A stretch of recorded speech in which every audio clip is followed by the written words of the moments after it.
From the Auburn Sports Network and Playfly Sports, Auburn baseball is on the air. Exclusive game day coverage begins with the leadoff show. Now, let's go out to the ballpark. After 4 in a row on the road, number 20 Auburn comes home for a weekend series, the final before the start of Southeastern Conference play. Good evening at War Eagle from Sanford Stadium, Hitchcock Field at Plainsman Park with Brad Law. I'm Andy Burcham. Auburn's 10-game winning streak came to a halt in Birmingham Wednesday night. UAB walked off the Tigers. Each time Auburn scored, the Blazers counted before the bottom of the ninth. Old Dominion is used to playing on the road. The Monarchs are in the midst of an 18-game road swing because of work to Bud Metheny Ballpark. ODU isn't scheduled to play at home until March 21st. Former Auburn assistant Chris Finwood has the Monarchs at 3-7 this season. Auburn goes with senior right-hander Samuel Dutton tonight. At 2-1, he picked up the win against Ohio State last week in Arlington. Old Dominion counters with junior left-hander Ben Moore. He doesn't have a decision, but an ERA of 3.55. When we return, the Butch Thompson pregame report. This is the Auburn Sports Network. Get your game day started with the CB&S Bank Countdown to Tip-Off on the Auburn Sports Network. 30 minutes before each Auburn basketball game. Get a breakdown of the matchups, player profiles, a 60-second scout of the opponent, SEC report, and our exclusive pregame interview with head coach Bruce Pearl. CB&S Bank has been family, community, and financially strong since 1906. The CB&S Bank Countdown to Tip-Off, only on the Auburn Sports Network. Since Auburn Bank opened in 1907, we've been tested by world wars, pandemics, and plenty of troubled times. Through it all, we've not only survived, but thrived by staying true to our core values of sound money management and putting our customers first. And just as surely as more challenges will come, we'll meet them the way we always have, with your confidence and our experience. Auburn Bank, champions of you. Member FDIC, online at auburnbank.com. Recognized by Newsweek as one of America's best maternity care hospitals, East Alabama Health provides comprehensive treatment for mothers and babies throughout Auburn, Opelika, and the East Alabama region. And starting with the 2024 football season, we're pleased to partner with Auburn Athletics to provide a special Aubie blanket to each baby born at our hospital through a program we call Tiger Tots. For all your maternity care needs, trust the experts at East Alabama Health.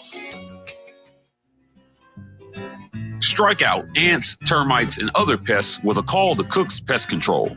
Cook's proven pest control methods and superior termite control system keep your home safe and are backed by a 110% satisfaction guarantee. As the weather gets warmer, your spring cleaning isn't done until you call the official pest control partner of the Auburn Tigers, Cook's Pest Control. Looky, looky, looky, here comes Cookie, Cook's Pest Control.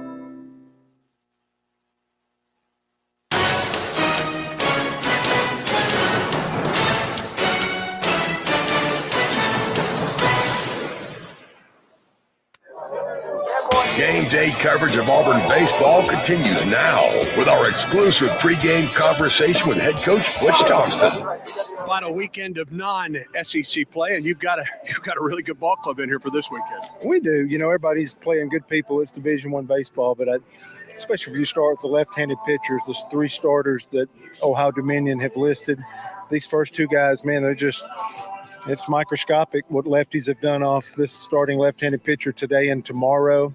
And we feel like our ball club's built around some left-handed hitting, and that's kind of what an SEC team looks like. And I think as far as looking around the league, this might be the one of the most interesting, series for people, and especially the pitchers that we have to face this weekend might be the collection of the 3 best that we've seen any of the first few weekends, and could prepare us tremendously for, SEC play that starts next week.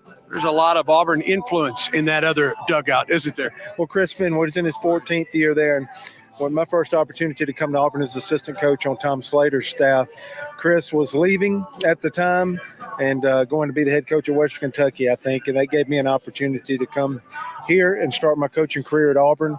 And Jack, Tom Slater's son, who I worked for here at Auburn when Tom was the head coach, his son Jack is a catcher for Old Dominion, and kind of neat to reminisce and see some of those guys, but there is some Auburn ties to this Old Dominion program. Talk about Dutton in his first few weekends in an Auburn uniform and what you've seen from your starter. Last week was so good. I hope that's not his best outing of the year. Can he reproduce that? Of course he can. You'd love to see him get on a roll and create some consistency and really lock down one of those spots long-term for us. Today, hopefully shows that he's getting to all his pitches very well. He's still landing close to a 70% clip. So he's just been great with that. Our team is at, I think, 64.8%, so 65% strikes. That has really helped us. Feel like we're trying to get better, but Samuel has been the one that's not only thrown a percentage of strikes, but just changed speeds and pitched so well. And you always look for that after somebody has one of those, not mindless outings, but autopilot experience. Can they lock in, come back, and keep doing that for a few innings? Because sometimes those mindless outings where everything's working, it's tough to lock in. But he's a veteran, and he's an experienced guy. So I look for his best, and he'll need to be good because of the counterparts that we mentioned before. With one weekend left before the start of the Southeastern Conference, what are you searching for the most with this Auburn ball club? Yeah, I'll challenge a team like on the mound. We're trying to find pieces. There's still some pieces we haven't thrown, believe it or not, that we think can help this team. There's still some adjusting to do where guys, maybe we're throwing too many sliders and we need to balance our pitches a little bit more, working through all that. But we ought to be built out enough now. This is a fourth weekend. Dutton, and I want to throw Sanders behind him, the freshman lefty that's throwing so good for us from Valley. Those two ought to be able to get this game done. They ought to be able to cover the 9 innings. That's a challenge. We should be getting in shape for that now. If we got 11 or 12 guys that can help us, Eric Guevara probably gets back in this series. That was an opening day starter at third base. Need to get him back out there this weekend before we head into SEC play. But we're going to see an SEC pitching staff. I know that we've got to continue to get ready, and that's so important for our program now. I'm not different years or different focuses. This year, SEC play is huge because of last year. And so we got to continue to get ready for that and keep playing some pieces and keep trying to figure out things. But I really want our pitchers to lengthen out because this is a 3-game series where you got starter, piggyback, starter, piggyback, starter, piggyback. And, man, that ought to get you pretty close to the finish line if you're doing a job and playing good baseball. What does a healthy Eric Guevara give you back to the lineup? Well, it gives you a 4-man rotation again. We've been playing for 3 guys and having to start, finish a game, and thankfully all the guys have held up well. But it may allow him to come in and play defense. If we're not going to start him today, which we're not, he might get in there and have a start as early as tomorrow. But just late in the ballgame, 8th, 9th inning, maybe he could come in and play his third base. Snow could go to second if you feel like what's our 3 best defenders could do. But when we think he's right in the middle of it. We can't be the best team without Guevara. That's what we do know. But it gets a 4-man rotation going good that we really trust and believe in back on the infield. Show the best tonight, War Eagle. War Eagle. This is the story of the one. He's responsible for keeping a leading healthcare facility clean and safe. And he trusts Grainger's high-quality HVAC cleaning and safety products, combined with their world-class supply chain, to consistently deliver, ensuring he's covered inside and out, so he can focus on keeping his facility clean to help protect the health of everyone inside. Call 1-800-GRAINGER, click Grainger.com, or just stop by. Grainger, for the ones who get it done.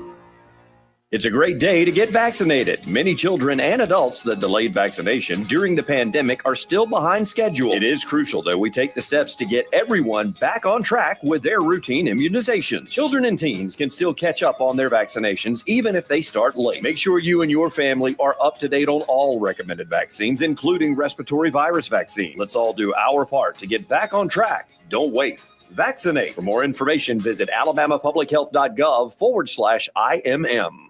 Children's of Alabama is excited to partner with Auburn Baseball because at Auburn, it's about making a difference on and off the field. The team is thrilled to introduce Hits and Sits, where all proceeds will benefit Children's of Alabama. Step up to the plate and sponsor a home game. You can sign up by visiting bc5foundation.org. Choose a game and a strikeout or a hit. It will be echoed beyond Plainsman Park into the lives of families at Children's of Alabama. Sign up today at bc5foundation.org. War Eagle. Yellowwood knows that a 5-star backyard is the place to make lasting memories, like roasting marshmallows on a cool fall night. That's it. Turn it nice and slow. Get it toasted all. Oh, no, it's on fire. Oh, you want it on fire. Okay, that's a choice, I guess. Crunchy.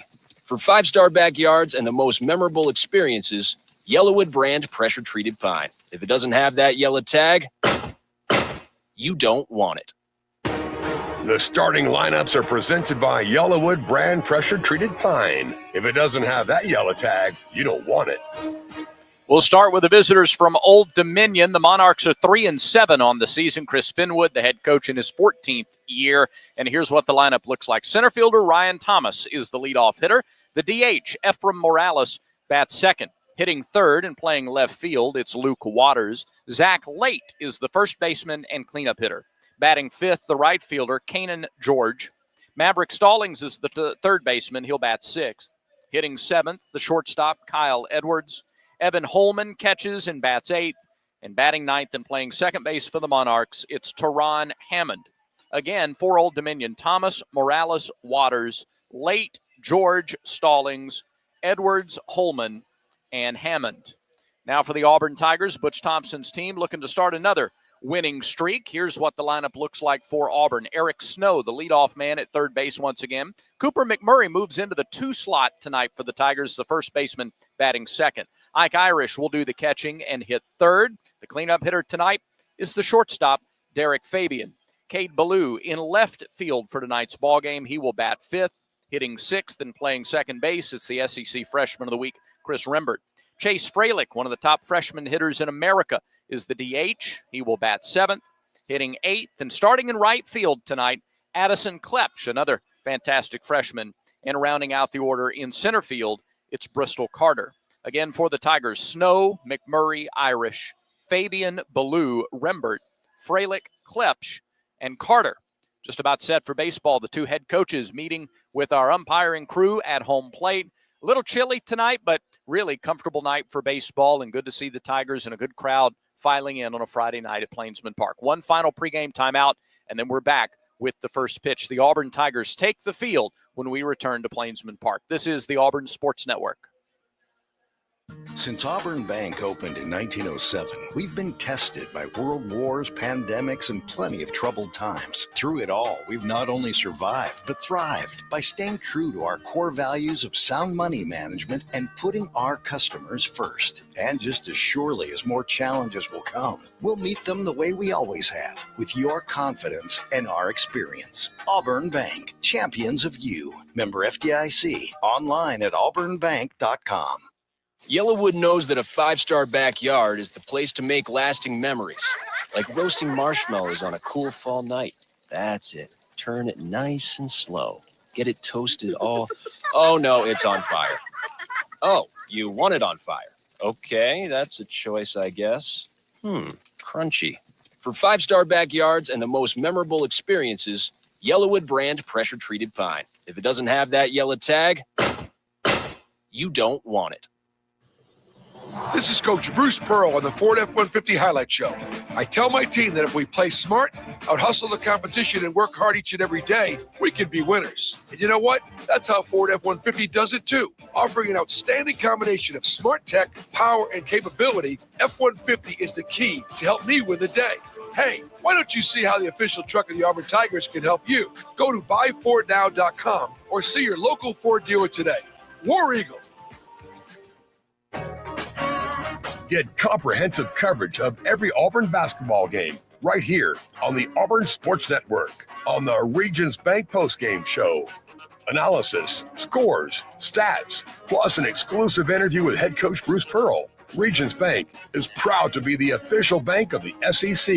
They'll go anywhere after the final buzzer. Stay tuned for the Regions Bank postgame show only on the Auburn Sports Network.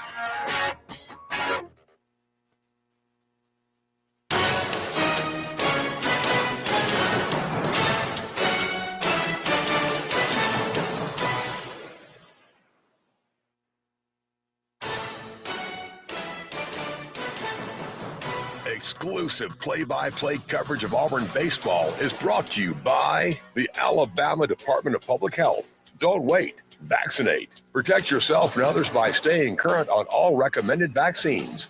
Cook's Pest Control, keeping your home and business safe from pests and termites since 1928. And by Alabama Power, proud supporter of the Auburn Tigers. Alabama Power, power for a better Alabama. The Auburn Tigers have taken the field defensively. It's Cade Ballou in left, Bristol Carter in center, Addison Klepsch in right field. Along the infield, Eric Snow at third, Derek Fabian at short, Chris Rembert at second base, Cooper McMurray at first. Behind the plate, Ike Irish, as he was all 3 games in Arlington last weekend. And on the mound, Samuel Dutton. He has impressed in 3 starts to start this season for the Tigers. He's 2-1 with an earned run average of 0.56. In 3 starts, Dutton has tossed 16 innings, given up 14 hits, 3 runs, only 1 of them earned. He's walked 4, and he struck out 23. Teams are hitting .246 against Samuel Dutton. Right-handed senior out of Southside, transfer from LSU, 5'11", 199. A career-high 7 strikeouts in his debut. He matched it a week later and then struck out 9 Ohio State Buckeyes a week ago in Arlington. He will face Thomas, Morales, and Waters, the first 3 for Old Dominion. And we will pause 10 seconds for station identification on the Auburn Sports Network.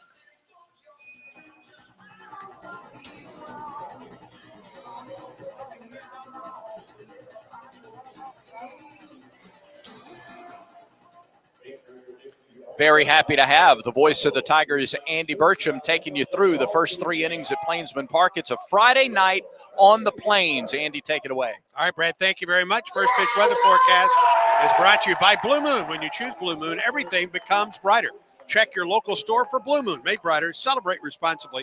2024 Blue Moon Brewing Company, Golden, Colorado. 66 degrees tonight. Clear skies. Winds out of the south to southwest. 7 miles per hour. It's a beautiful night for baseball. It's much nicer than it was Tuesday or a Wednesday night in Birmingham. A little chilly? Very chilly and windy. It was windy in College Station, Texas. Yeah. Tuesday night. And that's the reason we didn't come back till Wednesday. Y'all got the front end of. Yes, we did. Yeah. That's what came through. Yeah. All right. What a great way to get into the ballgame. Yeah. Ryan Thomas will lead it off. He'll be followed by Ephraim Morales and Luke Waters to face Samuel Dutton. Tigers in the blue tops and bottoms tonight. Blue ball cap, white AU across the front. First pitch is a swing and a miss to Ryan Thomas, batting 182. No homers, no runs batted in. As a team, this Old Dominion Ball Club batting 232 on the season. Wind and the 0-1. Up and in, ball 1. Kevin Sweeney behind the plate tonight. James Ainsworth is down at first. John Brammer at second. And Clint Lawson at third, the SEC crew. A ball and a strike to Thomas. Wind and the pitch from Dutton. Just missed the outside corner. 2 balls and a strike. Oh, it's tied early in this game. Anyway, that was the slider. Looked like it might have caught that outside corner, but didn't get the call. 2 balls and a strike to Thomas.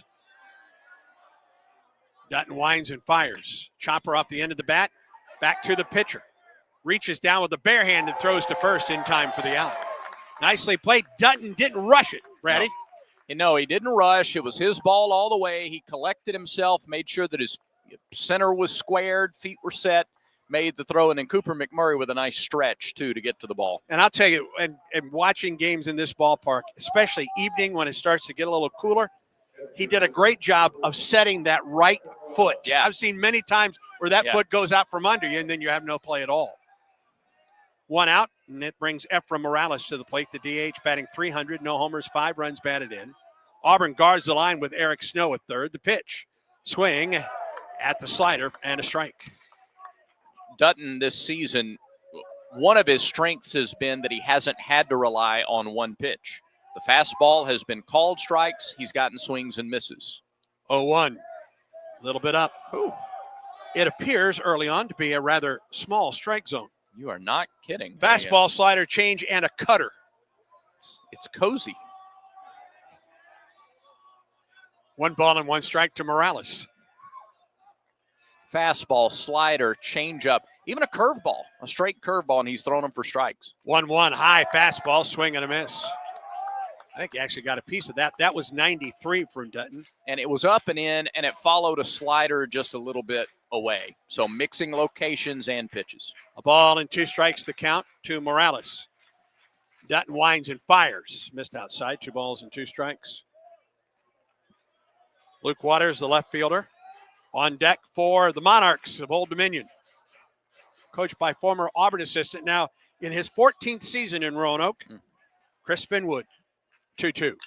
Up the right side and off of the glass of the 984 club. And we see that glass is tempered. It hit hard. Better be. It bounced off. Yeah. Well, there you saw the fastball again. So Morales has seen just the slider and the fastball. Hasn't seen the cutter, hasn't seen the curve or the change. Here's the 2-2. A little bit up. That's the pitch that doesn't appear to be a strike right now, is up in the strike zone. And it's not up by much. I guess it would be out of the strike zone high. Yeah. Full count to Morales. You're right. He's not missing by much. 3-2.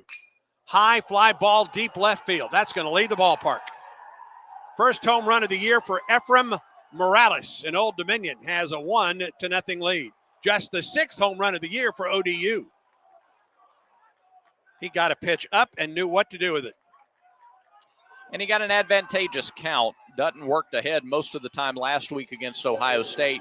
He thought he landed a couple of sliders for strikes in the at-bat and felt like he couldn't throw that slider for a strike at 3-2. So I don't know if that was the cutter. It came in at 85. May have been a cutter that was left up. A run home for Old Dominion. Here's Luke Waters, the left fielder. Pitch to him. Line drive, base hit up the middle. Back-to-back pitches, a home run by Morales and a single up the middle by Waters.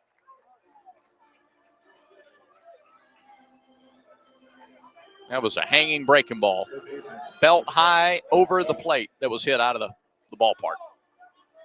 Runner at first with 1 out. That brings Zach Late to the plate. First baseman with a homer, 6 runs batted in. He's batting a team-leading .368. Left-handed hitter. Waters at first, 1 out of 2 stealing bases this season. Stretch and the pitch from Dutton. Missed upstairs with a fastball. And that's the first of the 4 batters, so he hasn't thrown a first pitch strike.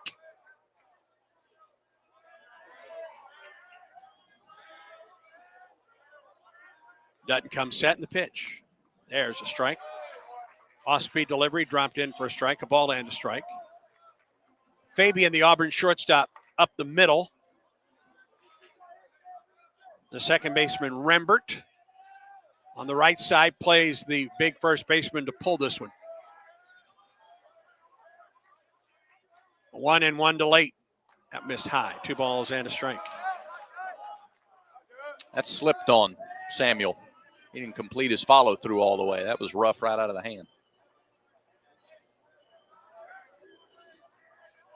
Doesn't look as comfortable, really, since during the at-bat to Morales, where he thought he had a couple of those strikes. 2-1. Fouled back on a fastball at 92 from Zach Late. He has gotten late swings on the fastball. Dana Point, California, from Dana Hills High School. He played junior college ball at Orange Coast College. Zach Late, 6'2", 225. Stretch from Dutton. And the 2-2. Just got a piece, and then that got the home plate umpire, I believe. 78 on the off-speed delivery, and Late did a nice job just to stay alive. That was either the curve or a straight change that just dropped. First time we've seen it. 2-2 the count to Late. A run home for Old Dominion. We're in the top of the first. A runner at first and 1 down.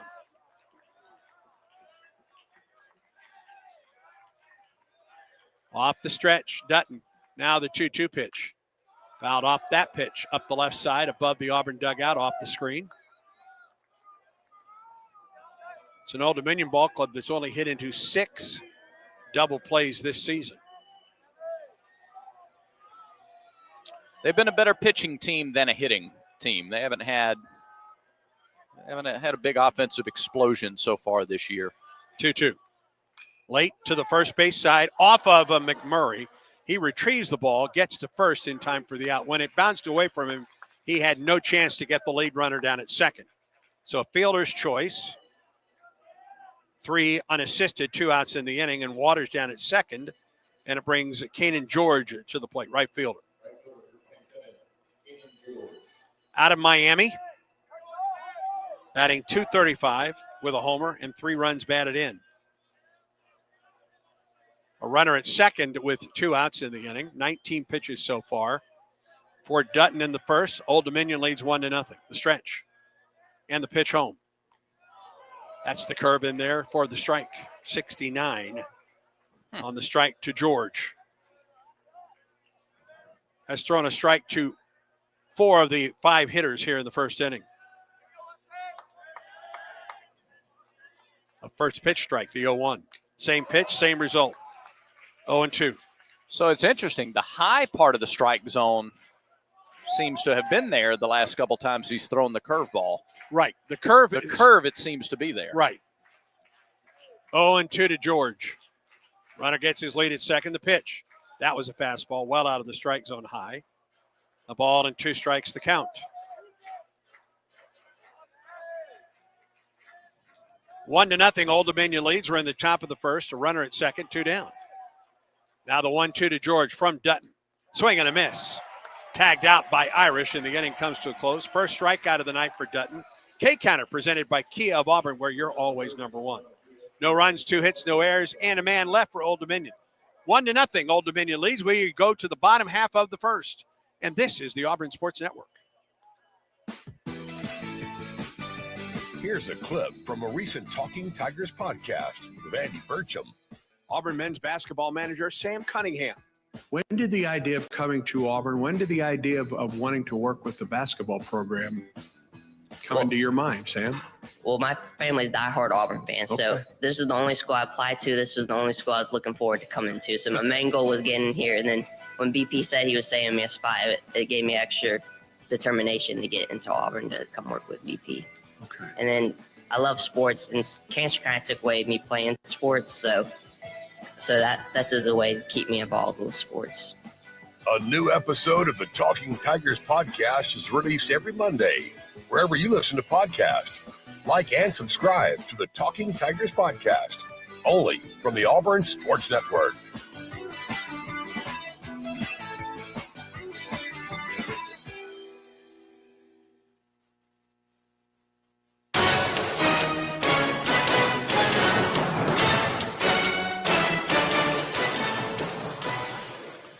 A home run in the top of the first inning for Old Dominion. Monarchs lead 1-0 for their big left-handed starter. Their Friday night guy so far this season has been Ben Moore, a 6'4", 215-pound junior lefty out of Frederick, Maryland. Moore, in 3 starts this year, no record, and a 3.55 earned run average. 12 2/3 innings pitched, 7 hits, 8 runs, 5 of them earned. He's walked 6, but he struck out 15. He's given up a couple of home runs. 2 of the 7 hits he's allowed have left the ballpark. Teams are batting just 167 against Ben Moore. He will face Snow, McMurray, and Irish to get Auburn started here in the first inning. We'll see if the Tigers, who started with a couple of solo homers in the first inning Wednesday night in Birmingham, see if they can get any early offense going and try to answer the solo run from Old Dominion in the top of the first. Get used to left-handers, friends. Auburn's going to see lefties maybe through the Vanderbilt series in the starting rotation. If scheduled starters hold firm, 6 lefties in a row. Eric Snow will lead it off against Moore in the first pitch. Swing and a foul tip.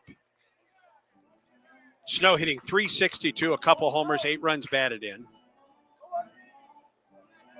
He struck out twice Wednesday night against UAB. He had only struck out twice all year before Wednesday. 0-1. Missed down and in, a ball and a strike. As a team, Auburn hitting .331. 20 homers on the season for this Auburn ball club and 24 doubles.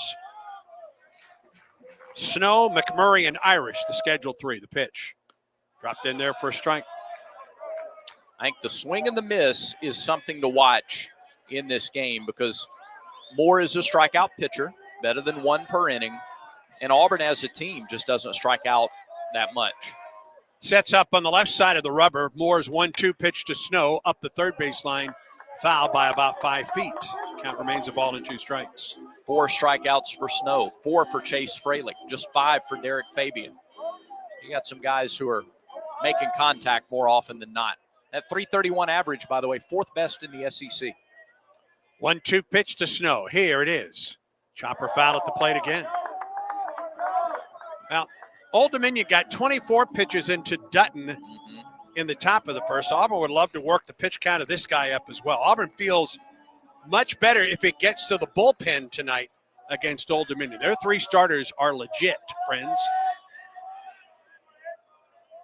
A ball and 2 strikes to Snow. Moore winds and fires. Snow flies one into center. Thomas to his left and back a step. Make that to his right. Makes the catch. 1 out. To illustrate that point, Old Dominion has given up 59 runs this year. 21 of those have come in the 8th and 9th innings.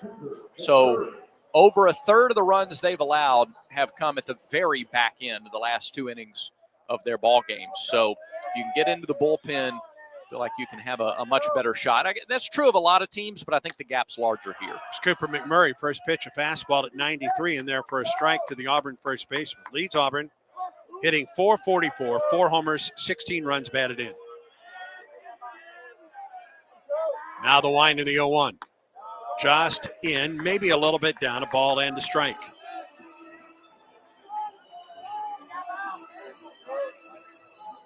Two homers Wednesday for McMurray, both pulled to the right side. A ball and a strike to count. The pitch to Cooper. Down and in. Off-speed delivery at 82. 2 balls and a strike to the Auburn first baseman, Cooper McMurray. Senior out of Tulsa, Oklahoma, transferred to Auburn from Kansas. 2-1 pitch. Took something off of that. Maybe left it up. 3 balls and a strike to McMurray. It may have been the slider. He's got a fastball in the low 90s. We've seen that. He's got a slider. He's got a splitter as well. 3-1 the count. Hitter's count to McMurray. The lefty Moore winds and fires. McMurray takes a strike. 92 on the outside corner. He got the corner.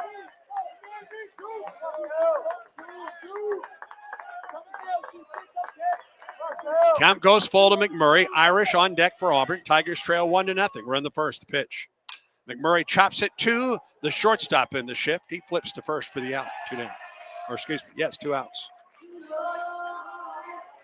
Threw him an off-speed pitch, had McMurray out in front. It was a fastball load and swing against an off-speed pitch, and he got on top of it. 2 down for Irish. Irish batting .280, a homer, 10 runs batted in. Here's the wind and the pitch to Ike. Upstairs and outside.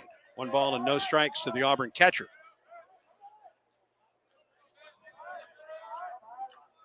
Shift is on for the Auburn left-handed hitting catcher. 1-0 pitch. Outside. Interesting that the shift is on, but they've gone to the outside corner on 2 straight pitches against a guy that can hit to all fields with power. He can, and I think it would help him a little bit to do that. 2-0. Missed inside and low, 3-0. Maybe more low than inside. Fabian on deck for Auburn.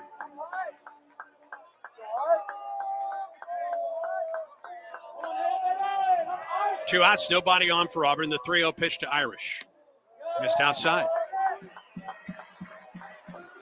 They wanted no part of the inner half of the plate against Irish. Not that I blame them. I was going to ask if they were pitching around Ike, but I'm not sure that was the case. But they went 3 pitches off the outside corner and 1 pitch that was in. Yeah. And Auburn has a base runner, a 2-out walk to Irish. And here's Derek Fabian off to a terrific start for Auburn. Batting .348, 2 homers, and 15 runs batted in. They guard the third base line, a flip to first, and Irish is back. 2 stolen bases for Irish. He hasn't been caught. Auburn's done some running here in the early part of the year. Teams have been successful 11 out of 16 times running on ODU this season.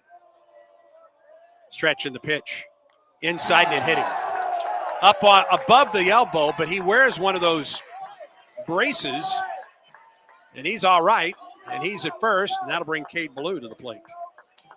Coach Thompson talked to the team and mentioned Cade Ballou and the fact that he's been hit 7 times this year. And it wasn't to say, you can't lean into pitches, but just to say, nobody else has more than 2 on the team. And so Fabian was hit by that pitch. He turned around and just started nodding his head to the dugout. Base runner. Yeah. All right, here is Ballou batting .333, a couple homers, 5 runs batted in. Stretch in the pitch. Inside. That is 6 in a row outside the strike zone after Moore retired the first 2 batters he faced. Irish at second and Fabian at first. A ball and no strikes to Ballou as Moore comes set. And the pitch. Strike call with a fastball at 92. That appeared to be a little up in the zone. It was at the belly button. Okay.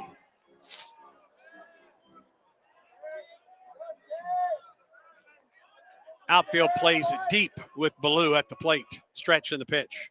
Swing and a miss. He threw the fastball by. Got him underneath the hands. A ball and 2 strikes. That's a really well-placed pitch. He got the high strike call. So if Cade even elevates just a little bit, his hands or his eyes, he comes and dots that fastball right on the inside corner. A ball and 2 strikes to Ballou. Moore comes set. Pitch. Just missed the inside corner. 2-2.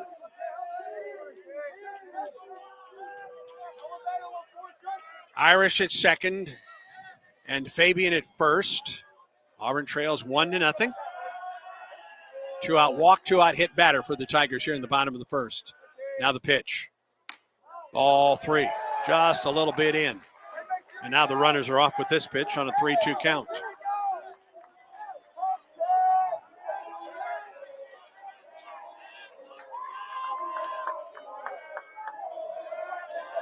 Three balls and 2 strikes to Ballou. The runners are off the pitch. Ball 4 low, and the bases are loaded.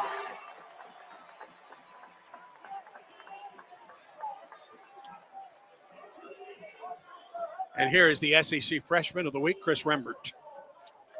And what started as a pretty easy and composed inning for Moore, all of a sudden the Tigers have worked some more pitches, 23 pitches out of the Old Dominion starter now. And the catcher, Holman, is out to talk it over with his starting pitcher. Yeah.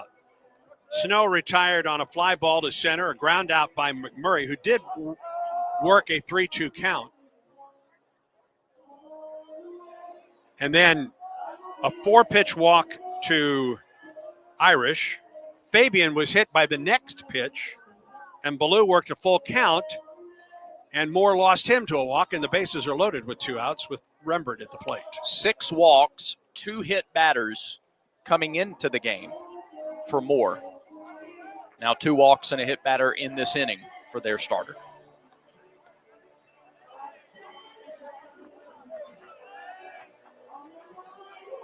And here's Chris Rembert.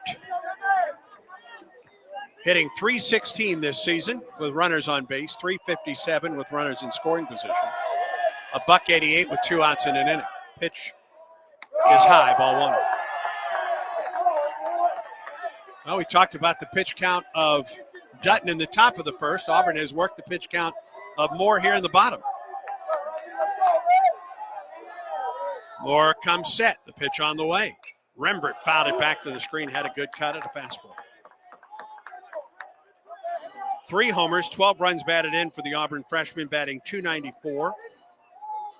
Irish down at third, Fabian at second, and Ballou at first. That's good speed on the base paths if Rembert can find a gap or the corner. 1-1. Just a little bit up. Rembert thought about going after it, but did not.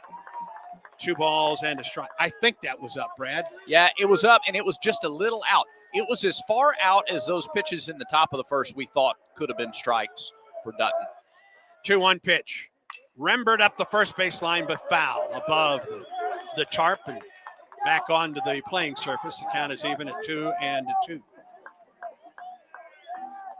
Good fastball from Moore we've seen here in the first inning, 92-93. He can get it in on the hands of the righties and the lefties, too. Yes. He's both sides of the plate. Yep. 2-2 to Rembert. Ground ball to the second baseman. A hop to Hammond. He throws to first, and the inning is over. Auburn threatens but does not score in the first. No runs, no hits, no errors. 3 men left. We're through 1. And Old Dominion leads Auburn 1-0. Auburn baseball continues in a moment. Yellowwood knows that a 5-star backyard is the place to make lasting memories, like roasting marshmallows on a cool fall night. That's it. Turn it nice and slow. Get it toasted all. Oh, no, it's on fire. Oh, you want it on fire. Okay, that's a choice, I guess. Crunchy. For 5-star backyards and the most memorable experiences, Yellowwood brand pressure-treated pine. If it doesn't have that yellow tag, you don't want it. Let's go. Let's huddle up and make things happen with the only cards for the Plains. The Auburn University Regions Visa Debit Card and prepaid Regions Now card. They're a win for your wallet and a big war eagle, whether you're purchasing stuff for game day or every day. Want to go all in on confidently showing your Tiger pride? Order your card now at regions.com/go Tigers. Regions, official bank of the SEC. Member FDIC. Terms, conditions, and fees apply. Back to Plainsman Park for more Auburn baseball against Old Dominion. Second inning tonight presented by Southern Union. There's a new path to the Plains that runs through Southern Union State Community College. Moves seamlessly to Auburn to complete a bachelor's degree in selected programs by taking courses at Southern Union and Auburn concurrently. All at Southern Union's tuition rates.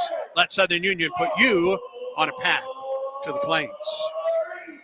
Speaking of Auburn University, Auburn President Dr. Chris Roberts joins us tomorrow on the CBNS Bank Countdown to Tip-Off. Right at the top of the show. You're going to, we said last night on Tiger Talk, you're going to want to tune in right from the jump tomorrow with pregame coverage at 1 o'clock. It's senior day over there at Neville Arena. It's Auburn, Alabama. It's the last chance to see the Tigers at home. Big day. Maverick Stallings will lead off the second, and Dutton's first pitch is a little bit in. A run on 2 hits, the big blow, the homer by Ephraim Morales in the first inning. 1-0, just off the outside corner. This is not a big strike zone tonight. Nope. And we've seen it for both teams, by the way. Yeah, I'm going to use that real estate term. I'm going to stick with cozy. Maverick Stallings awaits the 2-0 delivery from Dutton. Here it is. Right down the middle for a strike. What are you going to give me that again? Cozy. Cozy. It's a cozy strike zone. Correct. 2 balls and a strike to count to Stallings. Wind and pitch. It missed low. You'd store a coat in it, and that's about all. 3 balls and a strike to Stallings from Apopka, Florida. Third baseman batting .231 with an RBI. Wind and delivery. Fouled back. Came in 91, a little bit down in the zone. Count is full now. It's a good place for the fastball at 91. He threw that. Both strikes in the at-bat have been the fastball. Full count to Stallings. Wind and delivery. Chopper foul, third base side. Nice job by Snow to continue the throw to first base.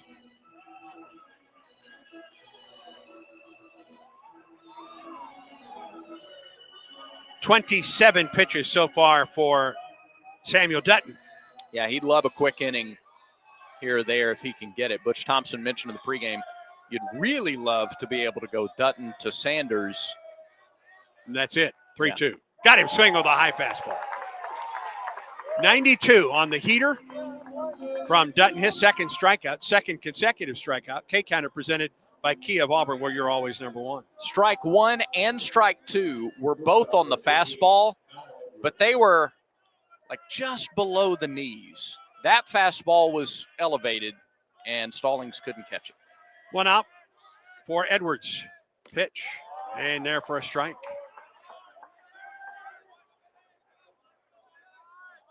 Edwards batting .206, a homer and 4 runs batted in.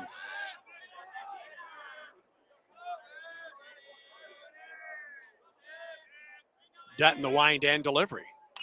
Fouled back here. Off the grandstand and back to the Frank Thomas statue behind us.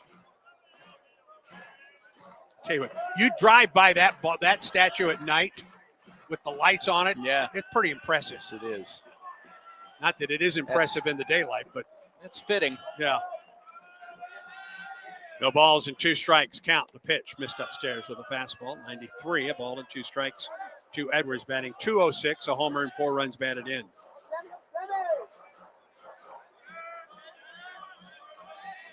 One, 2. Off speed, missed a little bit out, and down. 2 balls and 2 strikes. Dutton working in a hurry right now.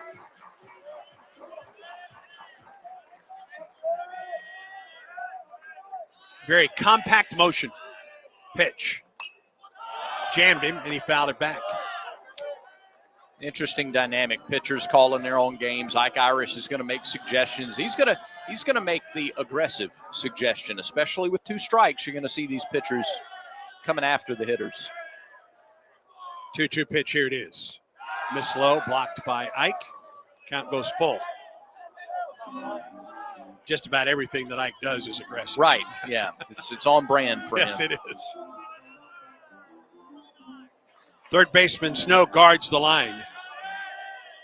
Outfield play straight away with Edwards at the plate. Count goes full. Wind and the 3-2. Ground ball, it's through for a base hit. Through the left side in between Snow and Fabian. Third base hit of the ball game for Old Dominion. And a runner at first with 1 down. 2 of the 3 hits have come on 3-2 pitches. The other was on a first pitch. He has gone to a 3-2 count. Now to 3 different batters in the first 2 innings.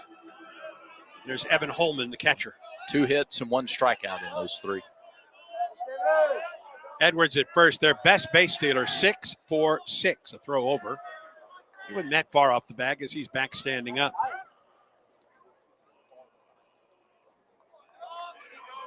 Ike Irish has been pinpoint behind the plate, throwing runners out. Dutton comes set. Big lead, the pitch. Squared the bunt, took the fastball high. Runners are 1 for 7 against Ike. Is that good? It is for Auburn. I think that's excellent. Yeah. A ball and no strikes to Holman. Runner at first, 1 down. Left-handed hitter against the righty Dutton, the pitch. Curveball drops in for a strike.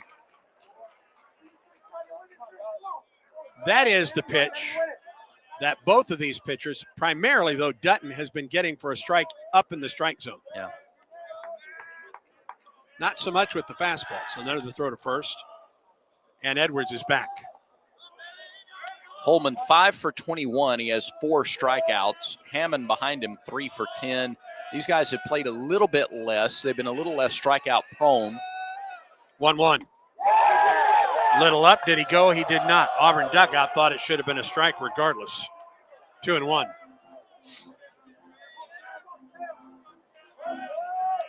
Auburn plays Holman to pull. Edwards at first. Fabian shaded up the middle, the Auburn shortstop. Stretch. And the 2-1, the runner goes. Swinging a ground ball through the open side. Holman will hold up a second. It was a hit and run, but Holman could only get to second base. Nice job by Ballou to get the ball back to the infield. However, Old Dominion has runners at first and second with 1 out. It was a hit because the runner was going. Fabian, he was shaded that way anyway, but because the runner was moving. Yeah, he broke to the bag. He broke to the bag, and he just had no chance to make a play. Now, he would have still had to have gone 5 or 6 feet to his right, maybe lay out for it, but he had no chance after he had to break to the bag. Here's Teron Hammond. Stretch in the pitch. Missed outside, a ball and no strikes. Hammond batting .300. No homers, no runs batted in. Old Dominion has runners at first and second with one out in the bottom of the second. Monarchs lead the Tigers 1-0. Throw back to second base. Runner is back safely. Second baseman Rembert covering on the play. Edwards was back in time. I like that he tagged Edwards up on the hip. That made that a bang-bang play at second. Edwards at second and Holman at first. Stretching the 1-0 upstairs. Top of the order, and Ryan Thomas waits on deck for Old Dominion. Derek Fabian comes in. Ike Irish goes out, and they meet on the mound with the starter, Samuel Dutton, who is right now unofficially at 43 pitches in tonight's game. And we're in the second, and one out. This is just Hammond's fourth start of the year. He's 3 for 10. He's walked 4 times, struck out just 2. He doesn't have the productivity of a standard number 9 hitter. Makes him a dangerous guy in the lineup.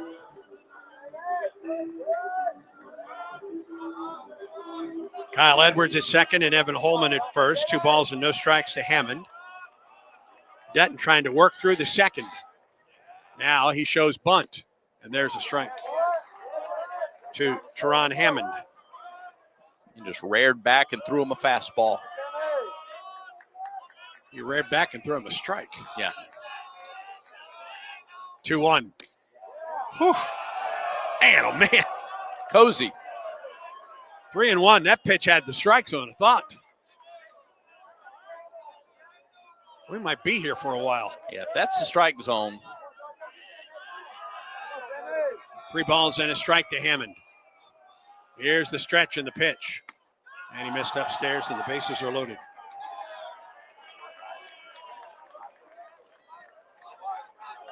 Back-to-back singles by Edwards and Holman, and then a walk to Hammond has loaded the bases for the top of the order in Ryan Thomas. And an early at-bat to watch as Auburn's bullpen is going to get some occupants. Hetzler and Watts head down. Auburn had the bases loaded, 2 outs in the bottom of the first, did not score. Now the Monarchs with the bases loaded and 1 out. Pitch on the way to Thomas, swing at a curve, and he came up empty. He tapped back to Dutton to open the game, an inning ago. Jackson Sanders also a part of that crew to the bullpen. Dutton's 0-1. Strike 2 on a curveball. He could not pull the trigger, and the count goes to 0-2. It's hard not to give up on that pitch. It starts above the batter's head and drops right in. 0-2 to Thomas. Dutton could use the strikeout, friends. Bases loaded, 1 down. Stretch and pitch. Fastball. A little bit up. He's not had the command of the fastball tonight that we've seen in his first, especially the last 2 weeks.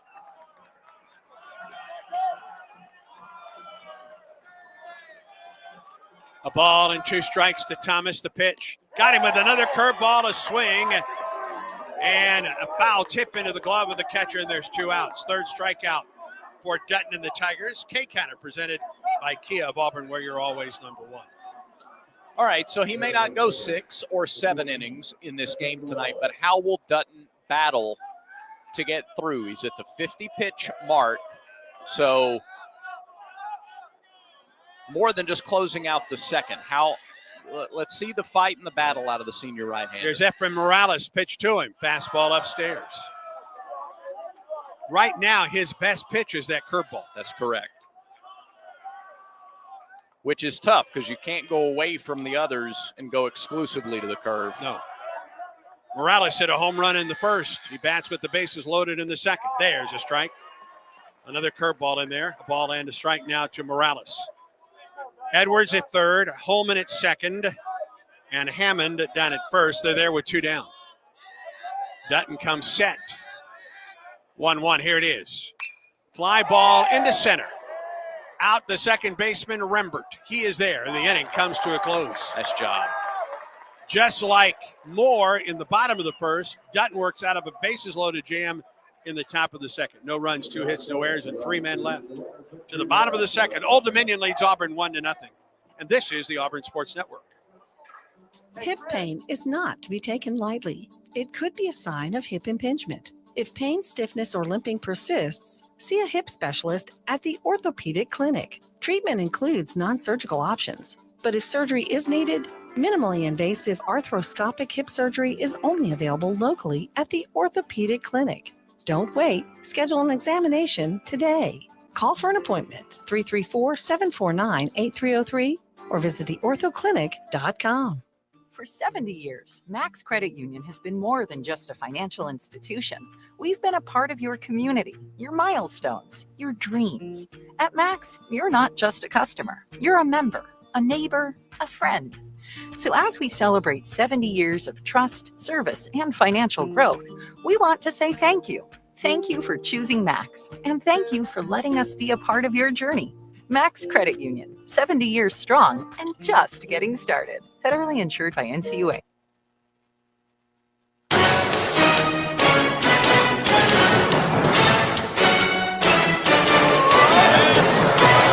Beautiful night for baseball at Plainsman Park. Game one between Auburn and Old Dominion. We moved to the bottom of the second. We've had plenty of base runners through an inning and a half, but not a lot of scoring. 1-0 Old Dominion leads it. Auburn left the bases loaded in the bottom of the first. Old Dominion returned the favor in the top of the second. Game's only run, a solo home run by Efren Morales in the first inning. Bottom third of the order for Auburn here in the second. Go ahead. Sorry, Andy. I think the adjustment, you always have to adjust to the pitcher. You also have to adjust to the strike zone. And I think the approach offensively, you might see Auburn be even more patient at the plate. Chase Freilich will lead it off for the Tigers. Lefty on lefty here. The pitch from Moore skips past the catcher Holman to the backstop.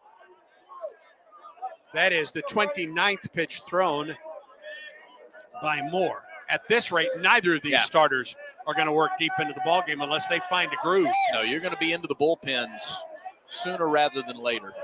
1-0 pitch to Freilich. It's low again. It's interesting right now because, and granted, this is a small sample size. Yeah. But in the first inning, Moore's fastball was by far his best pitch. On the other hand, Dutton's best pitches have been the off-speed stuff early on. 2-0 pitch. Holy cow. That hasn't been called a strike all night long. It sure hasn't. Goodness gracious. If you're going to expand the zone, wait till the next inning. Chase Freilich, who spent some time behind the plate, just asked the home plate umpire something and nodded his head. 2-1.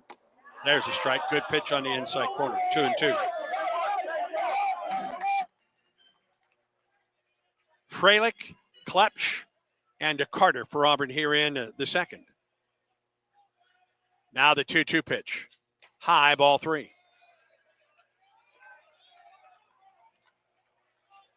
I feel cozy without that crowd.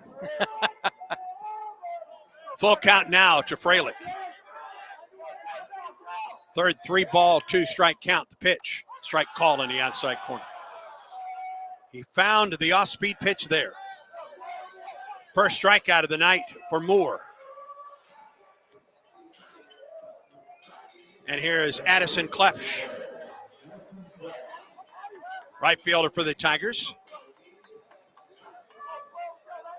5'10", 175 out of San Diego, California, Notre Dame High School.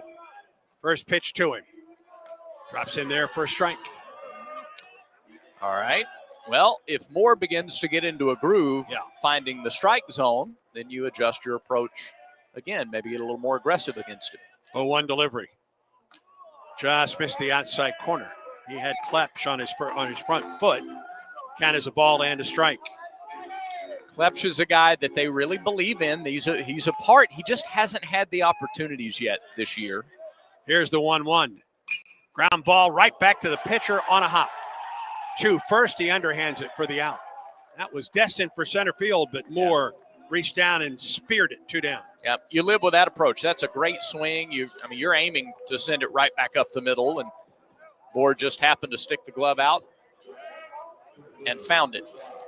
All right, 2 down for Bristol Carter. Auburn center fielder batting .237 with a homer and 5 runs batted in.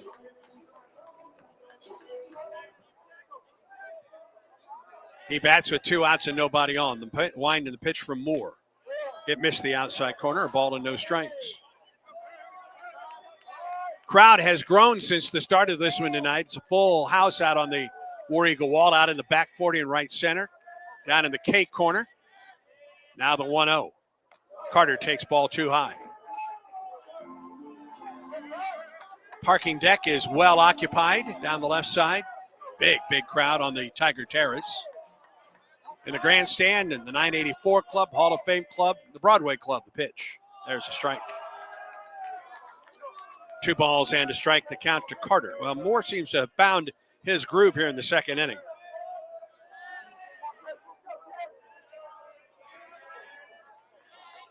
Now the 2-1 to Bristol. Swing and a fly up the right side. That'll get out of play. And the count is even at 2 balls and 2 strikes. Hopefully Carter here can try and do what Auburn was able to do in the first inning. And as Moore set down the first 2, and then they got something going. They put a little pressure on him with 2 outs. Infield and outfield now shifts to the right. I believe that Carter, if he's going to hit, it's going the opposite way. Here's the 2-2. Swing and a foul tip into the glove of the catcher, and the inning is over. 1-2-3 inning for Ben Moore as he blazes through the Auburn second. We go to the third at Plainsman Park. Old Dominion leads Auburn 1-0, and Auburn baseball continues in a moment. You've created a comfortable home office. Now let Carrier provide the cash bonus.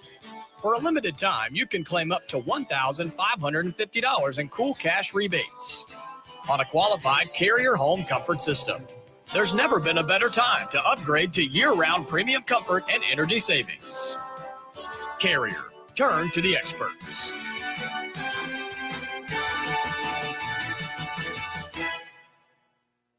The passion, the tradition, the rivalries. Sirius XM is your destination for all things college sports, and we've got you covered. On SEC Radio, there is complete coverage of every school in the conference, including live games, plus 24/7 talk and analysis. So cheer along on the Sirius XM app and listen to your favorite team anywhere. And now you can get 3 months of Sirius XM free. Subscribe now. See offer details at SiriusXM.com/SEC Sports.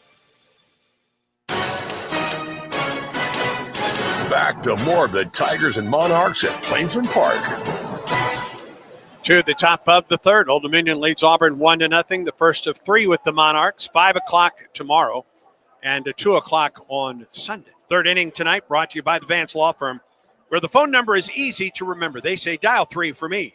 334-333-3333. Along with Brad Law, our booth producer tonight is Jacob Hillman. He's doing a fine job, too. Perfect so far. Yeah, no mistakes. None. Keeping us in line. Well, and that's a chore. Here's Luke Waters to lead off the third. Dutton is at 53 pitches for Auburn through 2 innings. Line and delivery. Curveball, strike. Yep, it's been his best pitch so far, and so that's how he starts the inning. Waters a single up the middle in the first. Now the 0-1 from Dutton. Another curveball and another strike. We were surprised to see that out of Samuel. We didn't see it as much week 1 as we did against Wright State 2 weeks ago. He said it's been a part of his repertoire, but it wasn't one of the signature pitches coming into the season.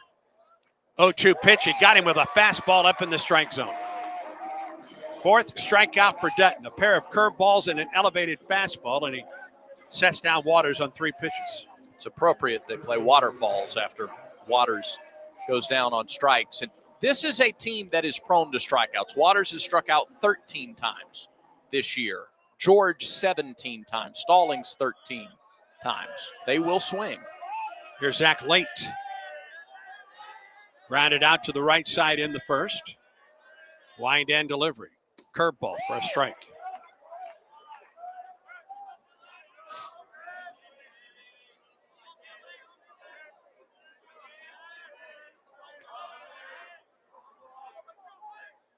Line drive over the third baseman's glove into left. Snow maybe even got a piece of that one as Late went the opposite way.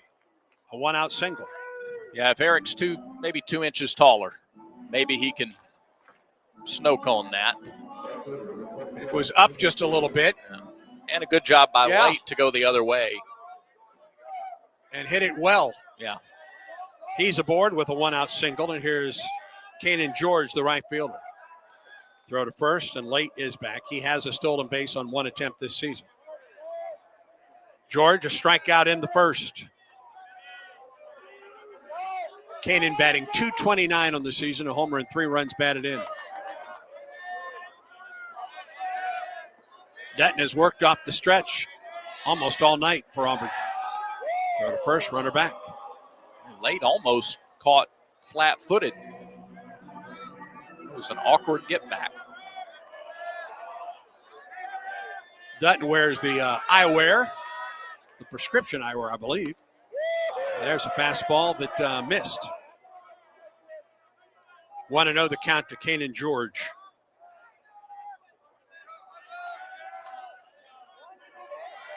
Pitch on the way. Ground ball could be 2. Fabian to Rembert to McMurray. 6-4-3 twin killing. And the inning comes to a close. No runs, a hit, no errors, and no one left for Old Dominion. We go to the bottom of the third. The Monarchs lead the Tigers 1-0. And this is the Auburn Sports Network. Children's of Alabama is excited to partner with Auburn Baseball because at Auburn, it's about making a difference on and off the field. The team is thrilled to introduce Hits and Sits, where all proceeds will benefit Children's of Alabama. Step up to the plate and sponsor a home game. You can sign up by visiting bc5foundation.org. Choose a game and a strikeout or a hit. It will be echoed beyond Plainsman Park into the lives of families at Children's of Alabama. Sign up today at bc5foundation.org. War Eagle. The Southeastern Conference. It's the land of legends, the places, the faces, and moments. And he's going for it. It's a touchdown! We've seen the confetti fall again and again. We're not done. It's time for the next generation to make their mark and go from 14 deep to 16 strong. It's a whole new ball game in the SEC, and it just means more.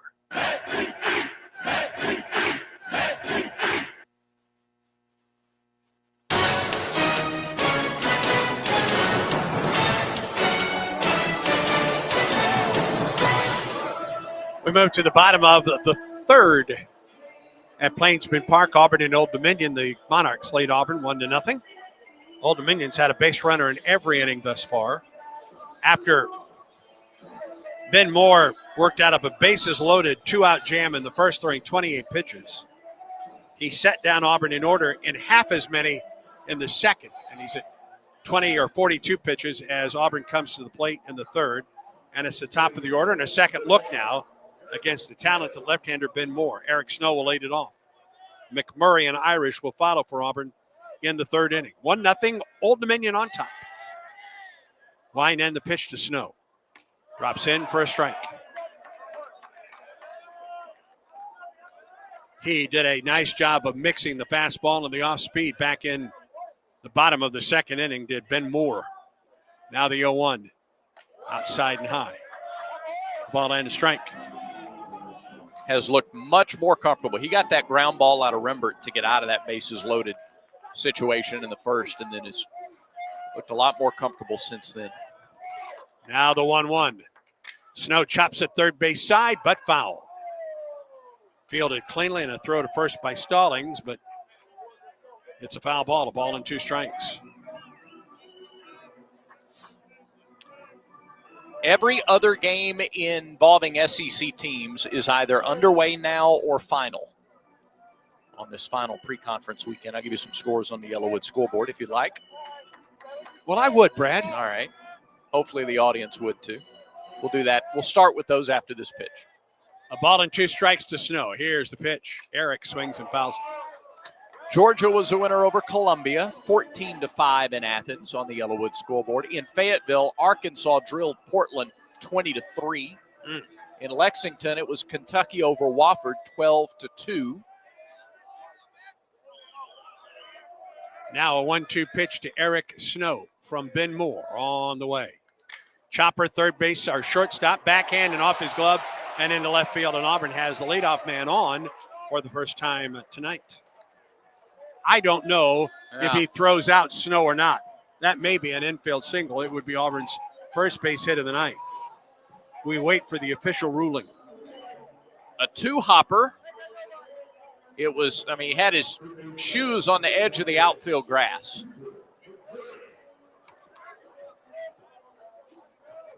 A runner at first for Auburn, and here's Cooper McMurray.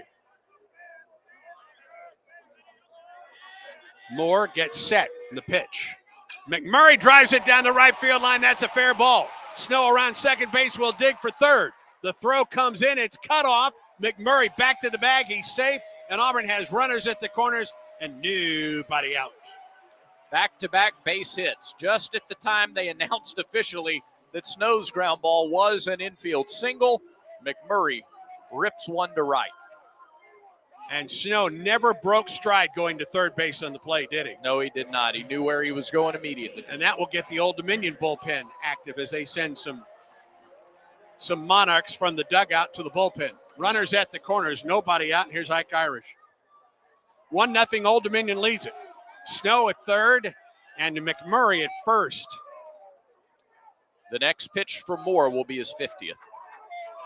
Huge hole on the left side of the infield. The third baseman Stallings playing in front of the bag on the edge of the grass. The shift is on. The pitch to Ike. Missed. Just missed. 1-0 the count off the outside edge. A walk by Ike in the first. Auburn loaded the bases with 2 outs. Did not score. Set down in order in the second. Back-to-back singles to lead off the third with runners now at the corners. The pitch. Chopper to the right side over the first baseman to the second baseman. He flips to first in time for the out, and Snow scores, and we're tied at 1. That's a 3-4-3. The ball was deflected by Late at first. Hammond was backing up the play. Then Late was able to get back to the bag. That's a heads-up play by Hammond to be there. And then a heads-up play by Late to break back to the bag rather than focus on. And if the shift isn't on, that's a base hit into right field. No question. Snow scores on the play. And now Fabian to the plate with McMurray at second base. The pitch. Derek takes the off-speed delivery for a strike. An RBI for Irish, his 11th of the season. Snow home with the run for the Tigers. We're tied at 1. Stretch by Moore in the pitch. Chopper foul to the Auburn dugout. Snared. Barehanded grab over there. That slider coming in at 81 is such a drastic change, and the motion is very similar, too, to the fastball. There's no real distinctive difference between the two. So fastball at 93 and the off-speed at 81. Here's the 0-2. Fabian up the middle and through for a base hit. McMurray around third is going to be waved home. There will be no throw. The Tigers lead 2-1.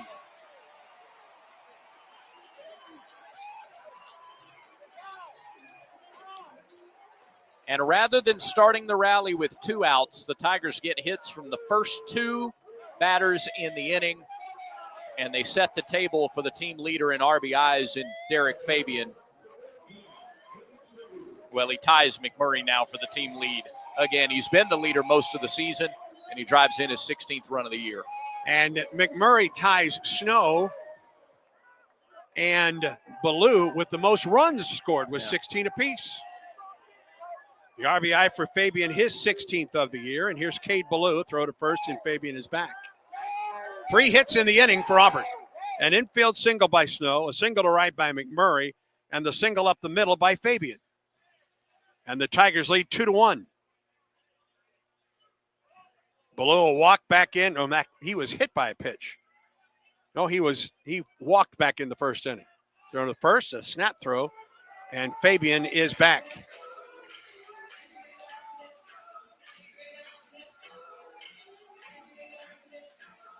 Teams have been successful 6 out of 10 trying to steal against Evan Holman this season, the catcher. 1 out of 3 against the pitcher Moore. Fabian tried to hold up on an off-speed delivery. Actually, that was a fastball. He did not. And snowballs in a strike to Cade.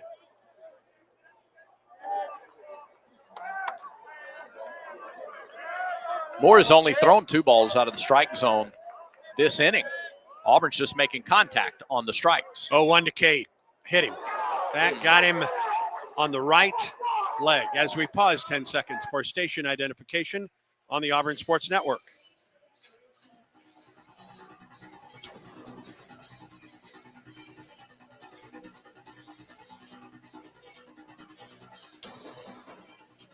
Second time through the order for Auburn. Infield single for Snow. Single to right by McMurray. A ground ball that scored a run by Irish. Single up the middle to score a run by Fabian. And Ballou hit by a pitch. 9th time this year Cade has been hit by a pitch. This is game 14. Here's Rembert, who tapped out to the second baseman in the first inning. The pitch. Chris takes it down and in. Thought Auburn took a lot more pitches in the second, and they fell behind in counts as a result. So because they were taking more has been all over the strike zone this inning. Swing and a fly off the right side by Rembert. That'll get out of play over the 984 club. Auburn adjusted quickly. They've been aggressive early in counts, swinging the bat, and it's worked. 2 home for Auburn in the bottom of the third. Tigers have taken the lead. 2-1 over Old Dominion. Stretching the 1-1. Inside. 2 balls and a strike to Rembert. As that pitch was being thrown home, both the center fielder, Thomas, and the right fielder, George, moved to their collective lefts. Pretty good hold out there in left center field for Rembert. Here's the 2-1. Bounced up there. Nice block by Holman, keeping the runners at first and second. And now 3-1 to Chris Rembert. Fabian at second, Ballou at first. That's good wheels on the base paths for Auburn.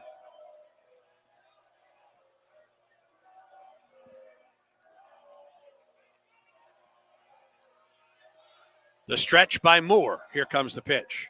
Tried to hold up. That ball missed low. I think he fouled it off, actually. And it caught the catcher.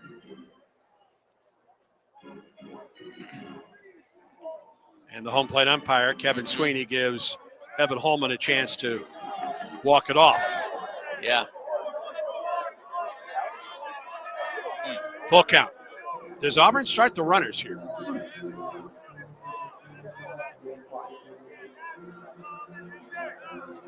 One out.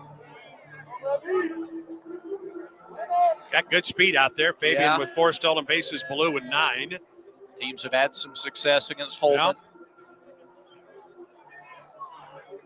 Maybe you get Stallings moving toward third for a pull hitter in Rembert. Big hole on the left side of the infield for Rembert here on this 3-2 pitch from Ben Moore, who comes set. And bluff back to second base, and he'll throw back there.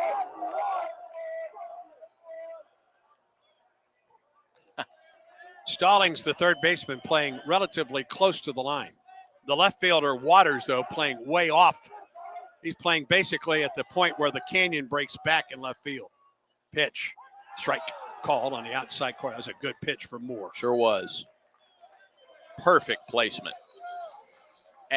From a lefty to a right-handed hitter, there's just not much that the hitter can do with that pitch. And here's Chase Freilich. Yeah. Freilich, a strikeout victim to open the second. He bats with runners at first and second. And 2 outs in the third with the Tigers up 2-1. The pitch. Freilich lines it. Center field is down for a hit. Around third base comes Freilich. He's going to score. Fabian on his way to third.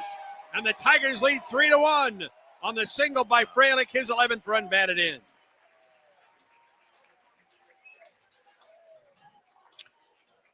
A center cut line drive from the freshman. He continues to produce among the best in the nation for true freshmen. Looking fastball. He got a fastball and just took it right back up the middle. And now here's Addison Klepch with runners at the corners. Auburn has scored 3 times here in the third inning. Klepch tapped back to the pitcher in the second. The pitch on the way. Popped him up. Infield right side, foul ground, catcher underneath this one. And he makes the catch, and the inning comes to a close. But a good inning for Auburn. 3 runs on 4 hits, no errors, and 2 men left. We're through 3 at Plainsman Park. The score, Auburn 3, Old Dominion 1. Stay tuned. Auburn baseball continues in a moment. Bombas makes the most comfortable socks, underwear, and T-shirts. Warning, Bombas are so absurdly comfortable you may throw out all your other clothes. Sorry, do we legally have to say that? No, this is just how I talk, and I really love my Bombas. They do feel that good. And they do good, too. One item purchased equals one item donated. To feel good and do good, go to bombas.com/radio and use code radio for 20% off your first purchase. That's BOMBAS.com/radio and use code radio at checkout. O'Reilly. You've got questions? O'Reilly Auto Parts has answers. Need a pro you can trust? We've got that too. No matter what you need, our professional parts people have the training and expertise to help you do things right. Deep automotive knowledge. Just one part that makes O'Reilly stand apart. The professional parts people. O'Reilly Auto Parts.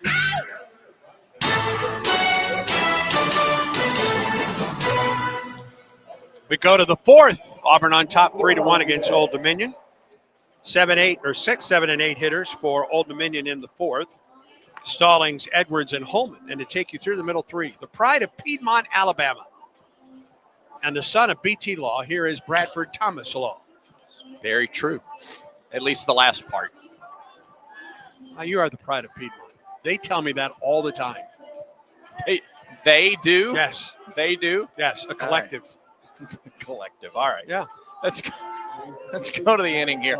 Let's see if Dutton, now that he's pitching with the lead for the first time tonight, will start the inning with a curveball for a strike. It has been his most consistent pitch of the night. Stallings 0 for 1 with a strikeout.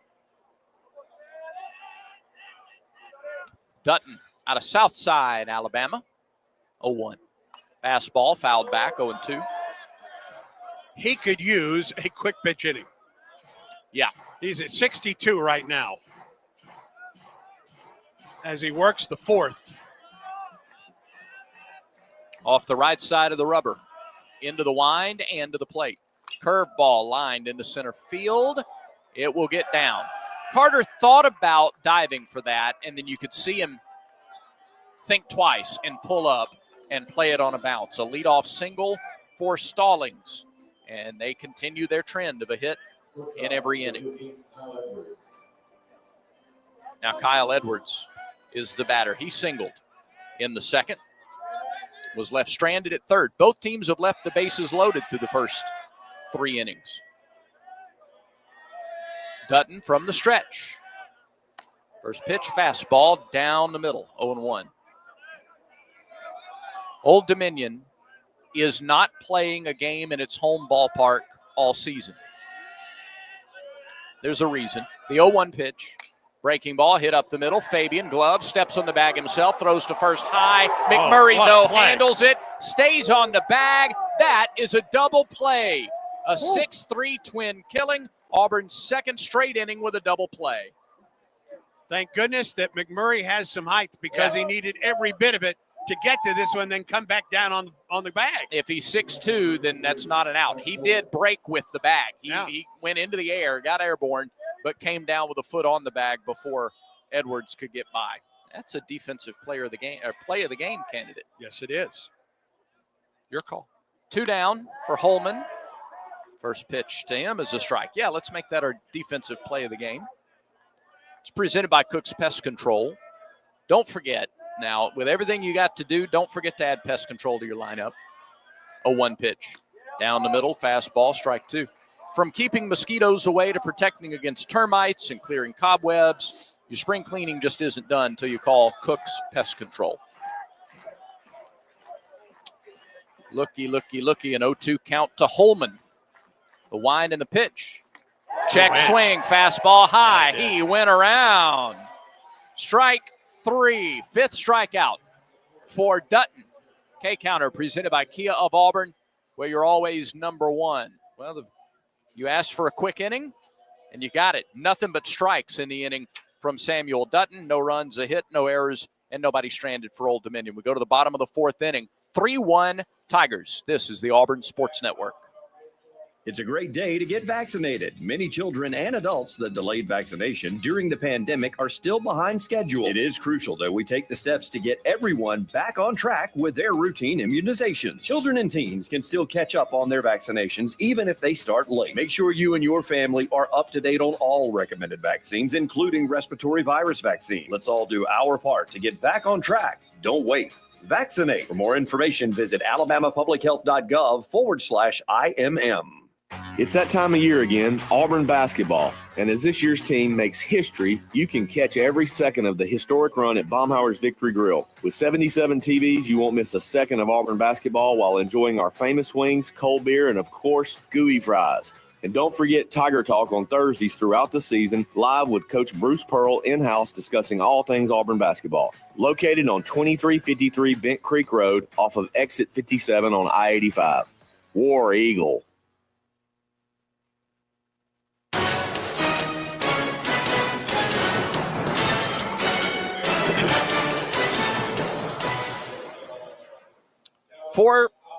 Bottom of the fourth inning, it's 3-1 Tigers, and the only Auburn player that didn't come to bat in the third inning leads it off in the fourth. That's how it works. Carter, Snow, and McMurray, 9, 1, and 2 in the order. That's well put. Been doing this a while. I could tell. Andy Burcham, Randall Dickey, Jacob Hillman have your men's basketball coverage tomorrow on the network. It's the first of two broadcasts, both basketball and baseball on the network tomorrow. Baby, big doubleheader. Starting at 1 p.m. The pitch is low to Carter, 1-0. 64th pitch for Ben Moore. Auburn got 21 pitches into him in the third and scored 3 runs, most importantly. Wine and the delivery to Carter. There's a high strike call at the letters. A ball and a strike. Carter struck out in the second. Baseball tomorrow scheduled for a 5 o'clock start. We'll have the broadcast at 4:45. 1-1 pitch. Fouled back. Chased a high fastball. Sure did. He got a pitch to hit and just couldn't get enough of it. All right, let's see what Moore does here. Auburn got to him early in the counts in the third inning. Yeah, first 2 hitters reached. Came around to score. 1-2 pitch downstairs. Oh, I caught a piece of the catcher too. 2 balls, 2 strikes.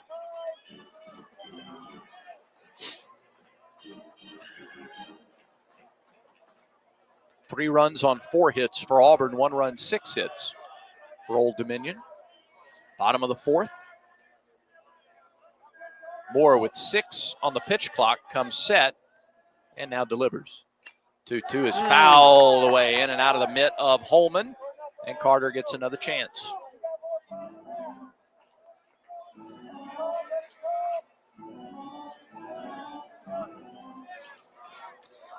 The weather early in the week was a little squirrely for tomorrow night's game. It was. It seems to have gotten a little better. 2-2. Little swinging bunt to third. Third baseman Stallings, bare hand, can't get it cleanly, and Carter is aboard to start the fourth. Jammed him, and Carter on contact almost stumbled, fell over. Stallings rushed in, tried to make a bare hand It's the only chance he had. Yeah, and just couldn't get it cleanly. So infield single for Carter. That's the way the third started, an infield single. Yep. That was Eric Snow. And he's back up there here. And he shows bunt. The infield moves. The throw goes to first. Yeah, the second baseman, Hammond, really shaded up the middle. There's an enormous hole on the right side of this infield right now. Snow again squares. Runner goes, pitch is high and outside. Double clutch by the catcher. The throw down to second is not in time. And it's a stolen base for Bristol Carter, his 4th of the season. I think if Hammond doesn't double clutch, he's got a shot at him. I agree.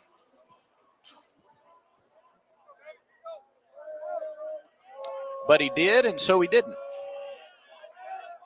Pitch was high and outside. Oh, he didn't have a clean grip. 1-0 pitch. Downstairs, 2-0. Carter bluffed to move to third. Snow, a single and a run scored. He's also flied to center.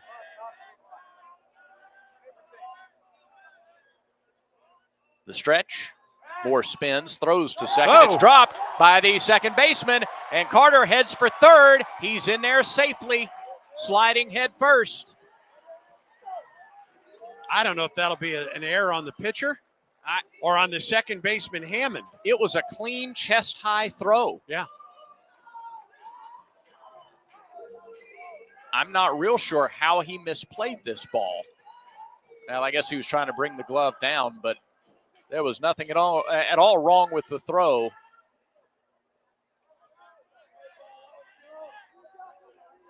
Just the second error of the year. There's a line drive into right field. That is down. That's headed for the wall. Eric Snow headed for second. He's got an RBI double, and it's 4-1 Auburn. Got in a 2-0 count, looked fastball, went the other way with it. His fourth double of the season. Split the gap in right center. Good job by George to make sure that didn't turn into a triple. Yes. Auburn's first extra base hit of the night. Tigers extend their lead, and again, it's getting base runners on early in the inning. Getting them over and getting them in. Nobody out. Cooper McMurray, the batter. 4-1, Tigers lead it. Here's the pitch. It's low, ball one. Well, twice in the last two innings, Auburn's been able to get the leadoff man on with infield singles, and both of those runners have come home to score. Mm-hmm. Last inning, Auburn scored two more runs on top of that. Now lead it 4-1. A ball and nothing to McMurray. The pitch down and away. 2-0. They can be careful with McMurray, but remember it's Irish coming up next. Right. Yeah, that's where you get into this part of the order. McMurray, Irish, Fabian, Ballou. Not a lot of life vests. Here's the 2-0. Instead, a throw to second. You know, life vests have changed a lot over the years. The ones that I wore back when I was young, those big orange ones, if you didn't properly air them out, it'd go musty. Much different now, Brad. 2-0 pitch is high and tight. 3-0 the count. Reminds me of my days at Wolf Lake in Indiana. Musty. Not musky, musty. Right. Yeah. 3-0 pitch. Turned him loose. Sure did. And he pulled it foul right side. 3-1 to the Auburn first baseman. Coop was looking to add to his 4 home runs on the season with that one. And he looks at the dugout like, yeah, thought I had one there. He sure did. Still an advantageous count. Snow leads from second. The pitch. Off speed and in there for a second strike. Dropped a breaking ball in at the knees, and now the count is full. Boy, he gets that again. He can go the opposite way. You know what? Yeah, sure could. Shift is on the right side of the infield. Yeah, Edwards, couple steps to the right of the second base bag. Now McMurray calls for time, steps out. 3 balls, 2 strikes, nobody out. Snow at second, 1 in already here in the fourth. The pitch. McMurray takes it for ball 4 inside. Didn't miss by much. No, McMurray has such great strike zone recognition. That's his 14th walk of the season. That's 5 more than anybody else on the club. And now runners are at first and second with nobody out. And activity in the bullpen. Left-hander Cole Landford, freshman out of Raleigh, North Carolina, starts to warm up for Old Dominion. Moore's at 78 pitches. Auburn's done a really good job of extending this left-hander. Still nobody out in the fourth inning. He's almost at 70 pitches thrown. And this is the kind of thing that Auburn has done this year. It's not the 7-run inning. It's not it's not necessarily scoring 20 runs in a ball game, but it's 3 one inning and 1 the next, or 2 and 1 and 2 and 2. just this consistent and relentless pressure that they put on opposing pitchers.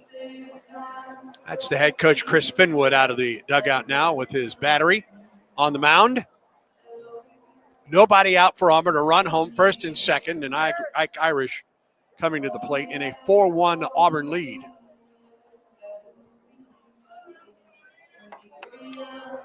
Hits are now even at 6 apiece. It's a long meeting here. Even with the home plate umpire out there. He's just a part of it. Now he breaks it up.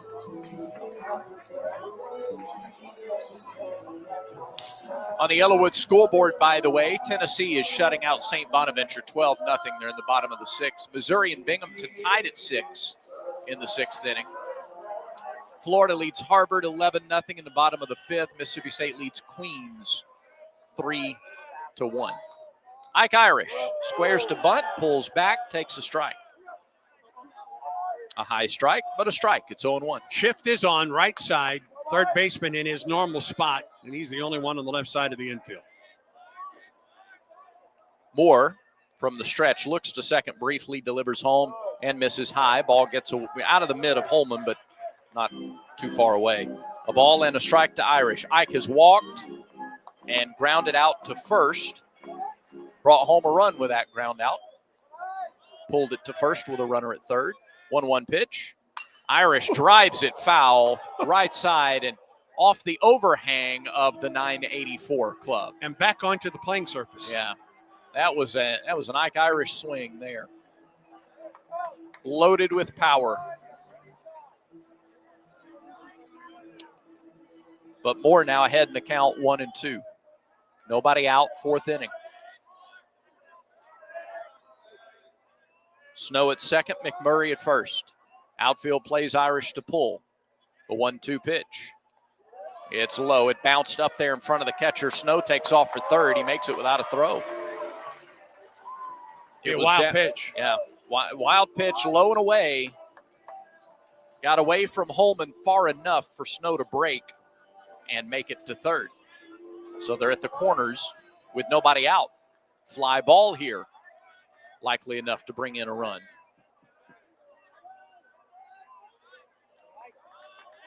Infield in the shift. 2-2. Low and inside. 3 balls, 2 strikes. It is remarkable, the difference in the Auburn offense the first time through the order to the second time against Ben Moore tonight. Yeah, no hits, 2 strikeouts. A lot of ground ball outs the first time through. Couple of walks, but no hits. 3-2. Outside, ball 4. Good at bat, Ike Irish. He was behind in the count, but didn't see another strike after the foul ball that he tattooed off to the right side. So back-to-back walks. 4th walk of the night for Moore. And the bases are loaded with nobody out. In 3 previous appearances coming into tonight, Ben Moore had 6 walks. He has 4 in the first 3 and a third innings tonight. Tighter strike zone, disciplined offensive team. Agree. Fabian swings at the first pitch and drives it deep, but foul. Oh, just wait back a tick. My goodness. And that's a grand slam. 0-1 the count. Just a loud, long strike.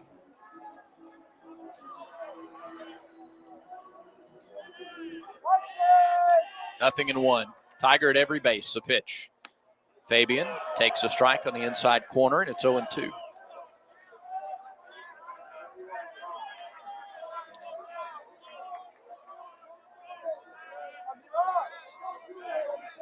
Snow at third, McMurray at second, Irish at first. The pitch. Off speed and way outside, 1-2, and Holman had to lunge all the way to his right to make the catch. It's 4-1 Auburn in the bottom of the 4th. 3 in the 3rd, 1 here in the 4th. Still nobody out. And Fabian is the 5th batter of the inning. Moore comes set, he comes home. Fouled back, a wicked cut at a fastball. 89 on that fastball. Yeah. Down under the 90-mile-an-hour plateau. Tigers trying to really bust things open here in the fourth inning. Moore ready again. He's pitch. Swung on and foul tipped into the mitt for strike 3. So Moore wins that battle, and there's the first out of the inning. So Cade Ballou gets a shot with the bases loaded. Fourth strikeout of the night for Moore, and a big one. Yeah. And that'll be the last batter that he faces. They're going to bring in another lefty. I believe if it's the same guy that was up that you mentioned a little while ago. Lanford was the lefty that was up earlier, Brad. So Old Dominion makes a Pepper Tree pitching change for a new level of taste. Tiger fans know it's got to be Pepper Tree for the best wine selection and the finest cuts of meat. Visit Pepper Tree in Auburn or Montgomery and online at steakswine.com. Steaksandwine.com. Old Dominion makes a Pepper Tree pitching change. It's a great day to get vaccinated. Many children and adults that delayed vaccination during the pandemic are still behind schedule. It is crucial that we take the steps to get everyone back on track with their routine immunizations. Children and teens can still catch up on their vaccinations even if they start late. Make sure you and your family are up to date on all recommended vaccines, including respiratory virus vaccine. Let's all do our part to get back on track. Don't wait. Vaccinate. For more information, visit alabamapublichealth.gov/IMM. Pepper Tree call to the bullpen for Old Dominion. Left-handed freshman, 6'2", 225-pound Cole Lanford. Where's number 22? Out of Raleigh, North Carolina, Leesville Road and Pros Academy. This will be his 4th appearance. Does not have a record. And no ERA as well. This is his, 4th inning of work. 3 innings prior. No runs on a hit. 2 walks and a strikeout. And opponents have hit 100 against Cole Lanford. Boy, second time through the order. Just a huge key for Auburn tonight against Ben Moore, who leaves after 3 1/3 innings. He's given up 4 runs, all earned on 6 base hits, 4 strikeouts, 4 walks. He leaves the bases loaded here in the 4th with 1 out, and the Tigers on top by a score of 4-2-1. Beginning with Snow's second at bat of the game, 9 of the last 13 have reached. So after that first time through the order, 9 of 13 reached against Moore. Lanford, a lot of sweep on the slider from the lefty. Teams haven't been able to do much against him. No left-handed hitter has a hit against Lanford this year, and righties are only hitting 167. Fastball, slider, changeup. Fastball in the upper 80s, changeup in the low 80s, slider in the mid to upper 70s. And so Lanford will greet Cade Ballou. Ben Moore threw 89 pitches and didn't make it through the 4th. 49 of those were for strikes. Yeah. Both starters have found the strike zone tougher to come by tonight than in their first 3 starts of the year. Here's Ballou, infield immediately into a shift. Cade fouls it away, a little half swing, rolls up the net, and down. 0-1. Ballou finds his way on base. He walked in the 1st. He was hit by a pitch in the 3rd. On base percentage, hovering around .525 now as the pitch misses outside. 1 ball, 1 strike. It's right at .525 as a matter of fact. Auburn's got 3 guys with 500 or better on base percentages. 4-1 Tigers, 4th inning, 1-1 pitch. That's in there for a strike, off-speed delivery. That's the slider. And it's 1-2 to the Auburn left fielder. Tonight he's the left fielder. Big hole on the left side if they pitch him away. Here's the 1-2 pitch. They pitch him low and outside. 2 balls, 2 strikes. Ballou with 5 RBIs on the season. You got some chances here. A Tiger at every base. 1 already in here in the 4th.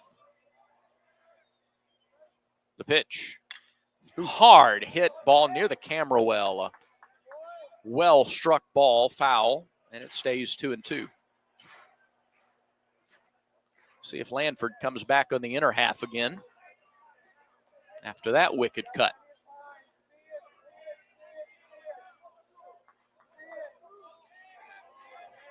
The lefty reliever comes set, and it's 2-2 offering.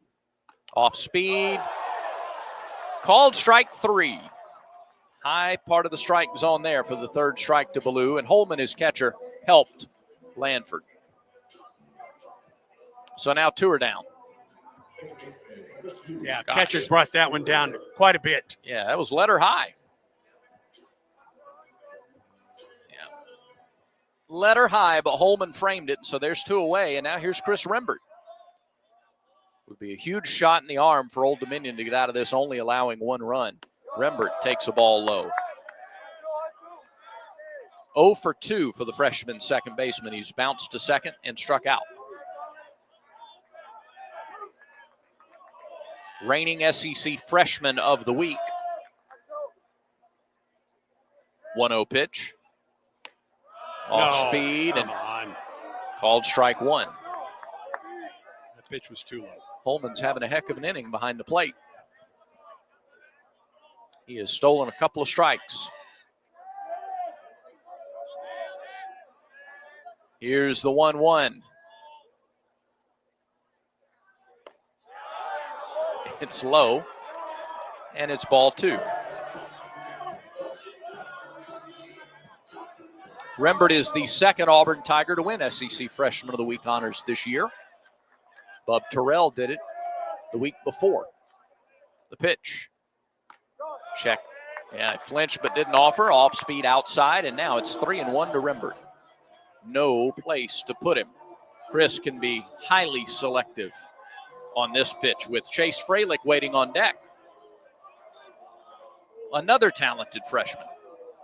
The 3-1 offering on the way. It dropped low.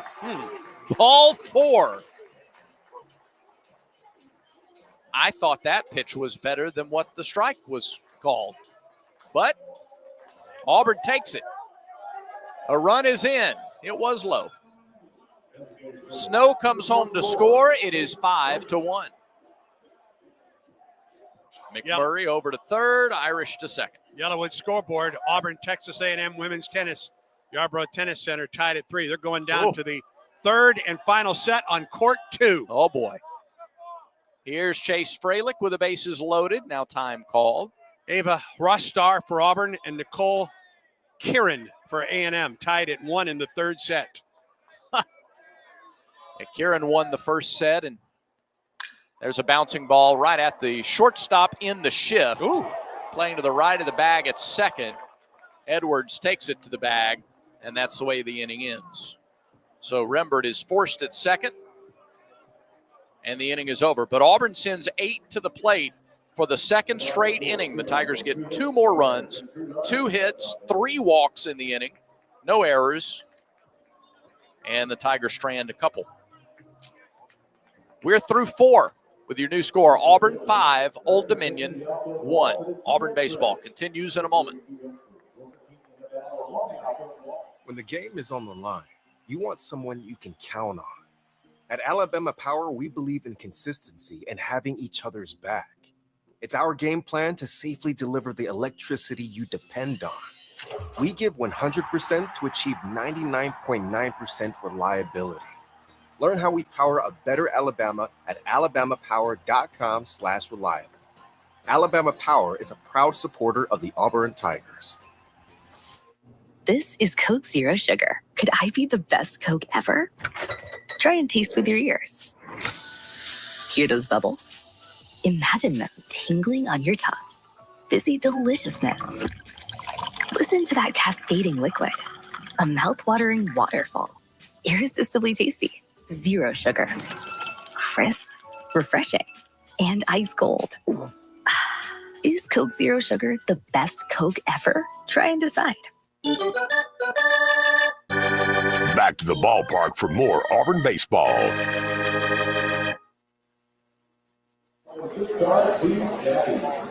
Auburn on top 5-1 as we open the 5th inning tonight at Plainsman Park. Along with the voice of the Tigers, Andy Burcham. I'm Brad Law. Jacob Hillman in the booth with us tonight. Quinn Burkeen is in our Skyview studios.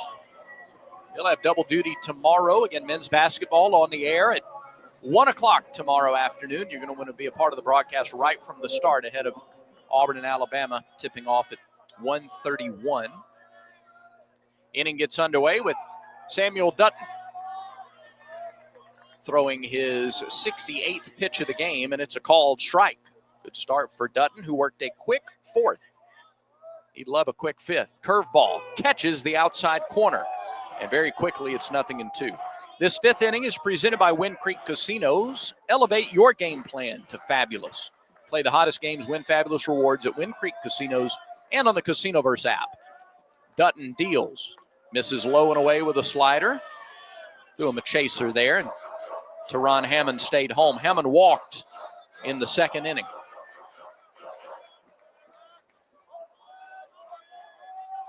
The pitch off the hands, jammed him a bit, fouls it away, right side, and it hits the top of the net and then bounces or ricochets about 2 or 3 rows deep into the seats. Still 1-2 on the Old Dominion second baseman.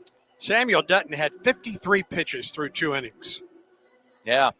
He needed 7 pitches to get through the 3rd and 8 to get through the 4th. He's only thrown 2 balls outside the strike zone since the start of the 3rd inning. Double plays in both innings helps. Yes, no question. He straightens up, goes to the wind, and deals. Fastball high, 2-2.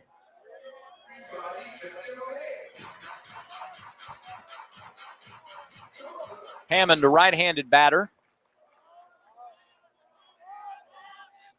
The delivery, curve ball off the end of the bat, hit on 1 hop to second.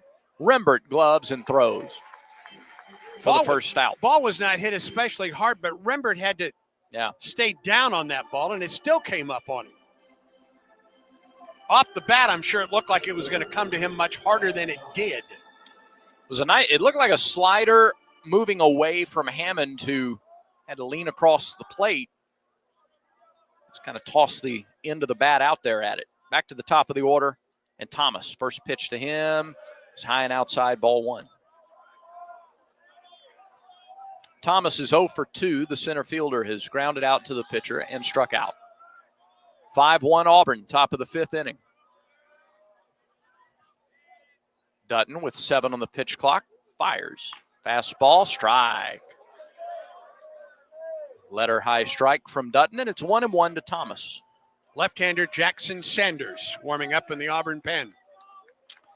Thomas making his 5th start of the year. He's 2 of 13 at the plate on the season, and he flies one to right field. Klepsch on the run, and he misplayed it. He tried to dive and make the catch. He couldn't. Gets up quickly to retrieve it, but not before Thomas winds up at second base. The ball was slicing away from Klepsch, who had a long way to go to get there. He did. Had a long way to go to get there, and then attempted a diving catch. It was just beyond his reach. Credit the freshman for getting up quickly. Keep Thomas at second rather than third. It's a double for Thomas. And here's Ephraim Morales, who homered in the 1st. He's also popped up to second. Dutton looks to second, comes home. Swing and a miss. He was late on a fastball. 90. And it's 0-1. Dutton went 4 1/3 in his season debut, opening day. 0-1 pitch. Check swing and another high fastball. He couldn't stop. 0-2. 91. So he's gone 4 1/3 now in all 4 starts, 4 1/3 or more. Tigers would really love to get him through the 5th. So would Samuel. Yes, he would. Here's the 0-2. Fastball, tried the same thing. Why not? This time, Morales held up. 1 ball, 2 strikes. Thomas, the runner at second. 5-1 Auburn, top of the 5th inning. Dutton from the stretch comes home. Throw him a curveball in the dirt, blocked by Irish to keep Thomas at second. It's really good work by Ike behind the plate there. Kept it in front of him. Kept Thomas second base. Luke Waters waits near the on-deck circle. 1 out in the inning. Dutton ready again. And his fastball missed high. Counts full. First 3 ball count he's gone to since the second inning.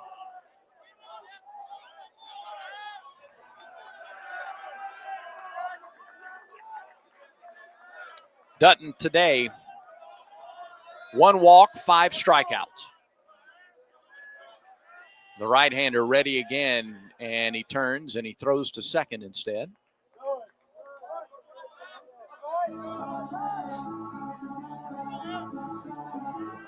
So we wait a little longer before the payoff pitch.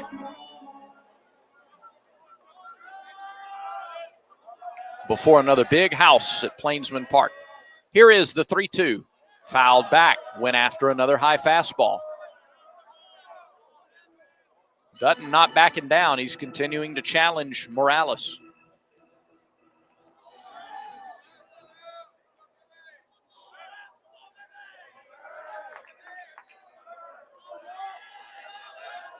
The stretch and the payoff pitch. Fastball grounded back to Dutton. Doesn't even look at third, just underhand toss to first. Tigers with a 4-run lead. He got the sure out of Morales at first. And Thomas goes to third, but now they're 2 down. To make the throw to third, and he went down and he kind of smothered the ball. He'd had it completely turn the other way, and it's an iffy play there. I mean, that was a smart move to go to first, get the out. No question.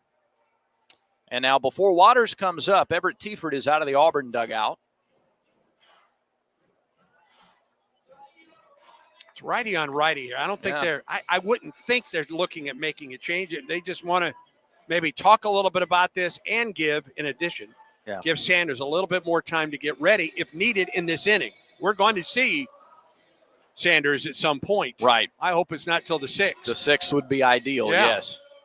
Mentioned before, but never followed up, Old Dominion is not playing a game in its stadium this season.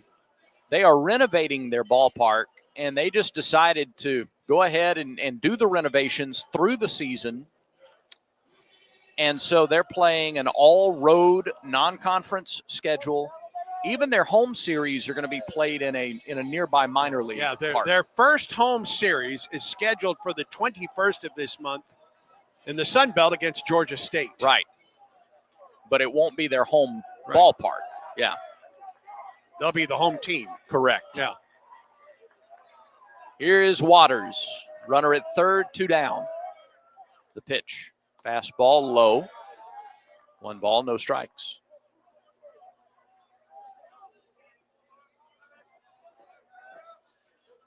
Waters singled in the first. He struck out in the third. This is his third look at Dutton. Pitch. Curveball in there for a strike. I think it's the first time he's thrown that curveball this inning.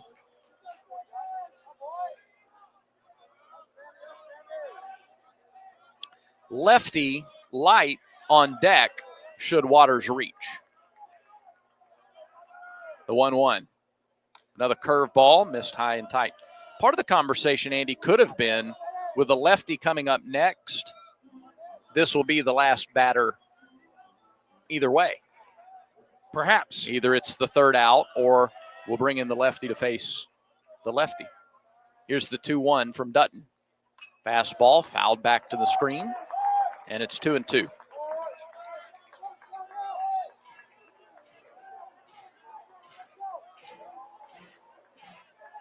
Here come the cheerleaders. Here comes the crowd to try to get behind Dutton as he tries to close out the 5th inning and strand a runner at third. Tigers up 4. The pitch. Line drive, right center field. It is down. It's an RBI for Waters. He's trying to get 2. The throw comes in late. He does get 2. An RBI double for Luke Waters. He drives in his 4th run of the season.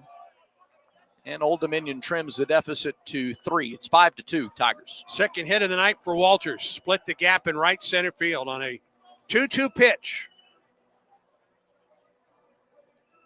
Threw him a fastball.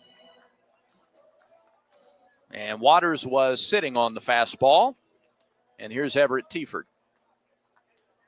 And they will make the move to Jackson Sanders, the lefty, coming out of the bullpen for the Tigers. So 4 2/3 innings for Samuel Dutton. And he threw a lot of pitches in the first 2 innings. Had a quick third, a quick fourth, and has given up a couple of doubles here in the 5th. And his night comes to a close. So Jackson Sanders, the freshman from Valley High, trotting onto the field for Auburn on this Wind Creek call to the bullpen.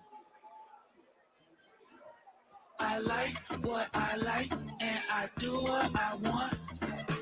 If what you like is getting the highest payouts, getting the most free play, and finding more of your favorite games all on a spacious upscale gaming floor, then Wind Creek Atmore is your kind of fabulous. No matter what fabulous means to you, you'll find it here. Wind Creek Atmore. Gambling problem? Call 1-800-GAMBLER.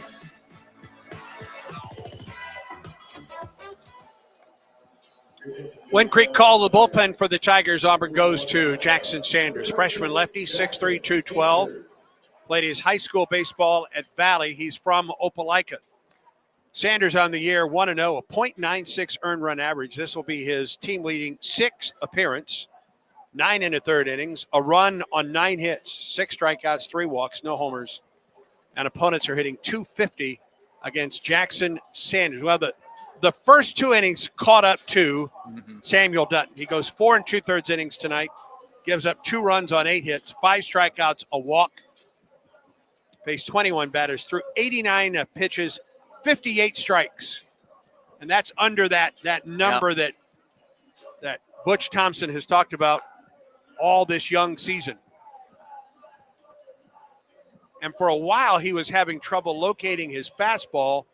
He did have his curveball working well, and that got him really till the 5th inning of work. Well, and that was, that's a sign of a veteran pitcher.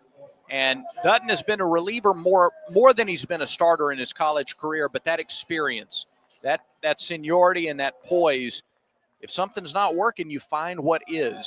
And it carried him through into the 5th. Now Sanders goes to work. First pitch is a quick strike at 90 miles an hour. 0-1 to Zach Late. Late is 1 for 2. He is singled and he is grounded out.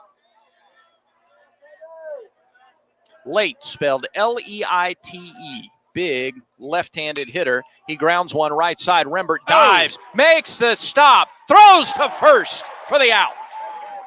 There's your Cook's Pest Control defensive play of the game ×2. Yeah, 2.0. Rembert had a long way to go to his left. Perfectly timed dive. And then the throw on to first. He was in shallow right when he made that stop. So Sanders comes on, throws 2 pitches, and closes the door on the 5th. Old Dominion gets a run on 2 hits, no errors, and a man left for the Monarchs. Halfway home at Plainsman Park. It's 5-2 Tigers. Auburn baseball continues in a moment. When the game is on the line, you want someone you can count on. At Alabama Power, we believe in consistency and having each other's back. It's our game plan to safely deliver the electricity you depend on. We give 100% to achieve 99.9% reliability. Learn how we power a better Alabama at alabamapower.com/reliable. Alabama Power is a proud supporter of the Auburn Tigers. You sit in traffic now, but later, there's an ice cold reward. Modelo, the mark of a fighter. You've earned this rich golden lager with a crisp, refreshing taste because you know all your patience is paid out in gold. You remain calm through honks, bumper to bumper, and people yelling. You are a fighter, and Modelo is your reward. Modelo, the mark of a fighter. Drink responsibly. Beer imported by Crown Imports, Chicago, Illinois. Back to Plainsman Park for more Auburn baseball against Old Dominion. Peppertree called to the bullpen for Old Dominion as Auburn comes to the plate in the bottom of the 5th. And they go to number 26, Kyle Finn. Right-hander, 6'1", 185. Excuse me? I think it's 28. Oh, it's 28. Yep. Excuse me. Hunter Baines. Yep. 6'3", 210, sophomore from Bradenton, Florida, IMG Academy, and a transfer from Maryland. Baines this year, no record, an ERA of 13.50. This will be his fourth relief appearance. 2 innings, 3 runs on a hit, 2 walks, a strikeout, no homers, and opponents are hitting 143 against Hunter Baines. Lanford went two-thirds of an inning, a strikeout and a walk, did not give up a run or a hit. Kept Auburn at bay, and for Baines, he will get the 8, 9, and 1 hitters for Auburn here in the 5th. Let the games begin. Klepsch, Carter, and Snow against Baines. Klepsch looking for his first hit of the season. He has grounded out and fouled out to the catcher in tonight's ball game. The freshman from way out in San Diego. The pitch. Flied into center. Shallow center, long run for George. Nobody will get there. It bounces foul. Well, that must have had some serious backspin and slice. It fell in foul territory, and it's strike 1 to Klepsch.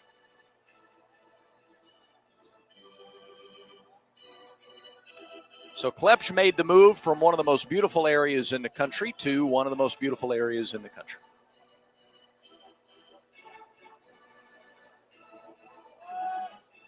San Diego native climbs back in the right-handed batter's box. Baines to the wind. He deals. The 0-1 fastball is called a strike. 0-2. Some folks in orange and blue thought it was outside.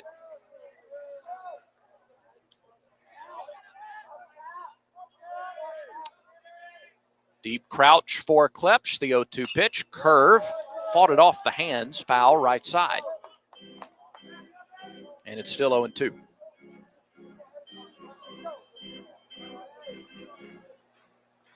Two-strike approach here for the youngster. 5-2 Auburn, bottom of the 5th inning. Baines deals. Fastball bounced right side. First baseman had it kick off the heel of his glove, and Klepsch is aboard. Tricky hop. Late. Short hop. Yeah. And Late was running toward the mound and tried to pick it on the short hop. Just couldn't squeeze it. Popped out before he could squeeze it.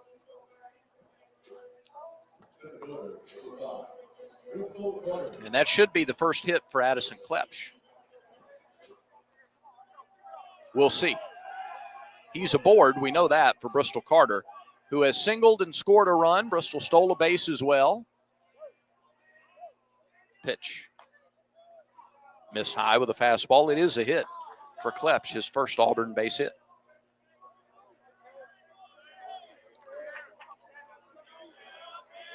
One ball, no strikes. Pitch. There's a fastball in there for a strike. 1-1 to Carter. Starting in center field for the Tigers. Baines, fastball, slider, change, and a cutter. The scouting report. 1-1 pitch. Slider, down and away. Carter held up. It's 2-1. Carter was in the leadoff spot the first handful of games this season. He gives you a guy that can turn the lineup over in this 9-hole. One of the questions is going to be with so many new faces, where would they settle into their roles? Throw to first. Klepsch is back. Snow has done a really good job at the top of the lineup. And Carter is trying to find hit number 2 in the 9-hole. And he fouls one straight back. Had a good cut at a 94-mile-an-hour fastball. So after back-to-back lefties, Auburn seeing a righty. 2-2 the count to Carter. Nobody out, runner at first. Auburn's done well when it's had the leadoff runners on base in innings. 2-2. Fouled back, another good cut. That fastball at 95. There's some live arms on this Old Dominion staff. There are. Auburn will see another really good left-handed starter in tomorrow's game. Tigers lead this one 5-2 in the 5th. The 2-2 to Carter. Swing and a drive, left center field. Waters, long run from left center. He was shaded to left center anyway, and he comes over and makes the catch. That hung up long enough for him to get there for the first out. Really good swing by Carter. You'll take that approach. You'll take that at bat most of the time. I agree. I thought that was really good at bat and a good swing, and it just hung up just enough for Waters, who was shaded just a bit. I didn't feel that he ever got beat in that at bat. Right. By the pitcher. Now here is Snow.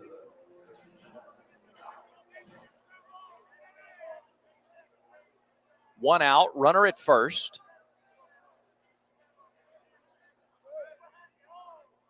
Snow with 2 hits already tonight. They throw to first. And Klepsch is back. Good speed. Doesn't have a stolen base attempt this year. But again, limited action for the athletic freshman. First pitch to Snow. Well, check swing foul. It's 0-1. A single in the 3rd, a double in the 4th. Snow has driven in a run, and he has scored 2. Eric now has scored 17 runs this year. 0-1 offering from Baines on the way. Breaking ball. Caught the inside corner, and it's 0-2. Not sure that Eric agrees with that call. I can't say as I don't think he's disagree alone. with him. Yeah. 0-2 the count. Pitch. Fastball fouled back. He was right on it. I think Snow expected Baines to try to finish him off with that fastball. Cooper McMurray is on deck.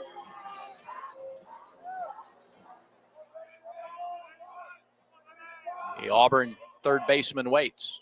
Pitch to him, slider down and away, a ball and 2 strikes. 1 out, 1 on. Auburn leads 5-2 in the bottom of the 5th inning.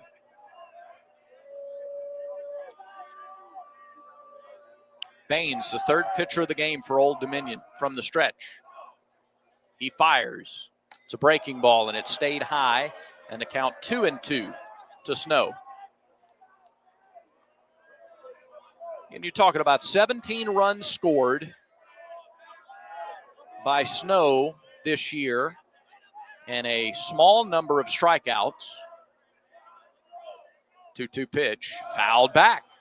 He's hanging tough. Oh, he is ready for the fastball, isn't he? Yes, he is. And I thought the same thing about Bristol Carter before him. Since Eric started hitting in the leadoff spot, his batting average, .367 before tonight's game. So as a leadoff hitter, he's got to be up around 400 now. The 2-2. Low. And the count is full. This is a gold star at bat so far by Snow. Baines ready. He throws to first.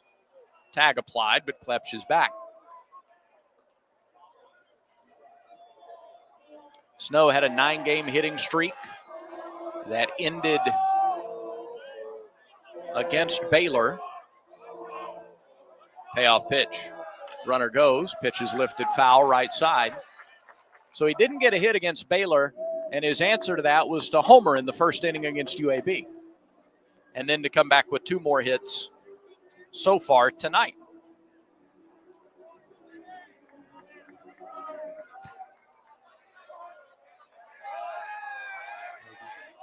3-2 to Auburn's third baseman. Here it is. Bouncing ball to third. Runner was going, only one play, and that'll be to throw out Snow at first base, and that's what Stallings does for the second out. But another at bat where you felt like Snow didn't give anything away, and they worked a bunch of pitches out of Baines. We've reached the top of the hour. Let's pause 10 seconds for station identification on the Auburn Sports Network.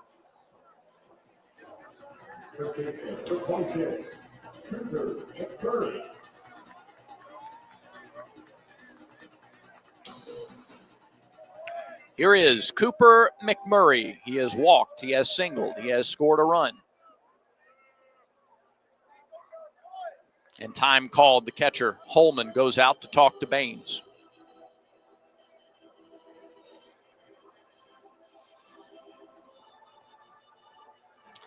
McMurray, 2 homers against UAB, his 5th career multi-homer game. Top slugger on the team. Cooper has reached base in all 14 games for Auburn this year, and he's reached base multiple times in 12 straight, including tonight. And for all of the adulation and all of the attention that this top 5 freshman class is earning, there you get McMurray, who returned for a 5th season of college baseball, and he is putting up terrific numbers. He's got a chance here with 2 outs and a man in scoring position, and Auburn leading 5-2. First pitch to McMurray is high and outside for ball 1. A ground out in the first, a single in the third, a walk in the fourth. A team leading 14th walk in the fourth. Now it's a ball and nothing. Pitch. Fouled back. 1-1.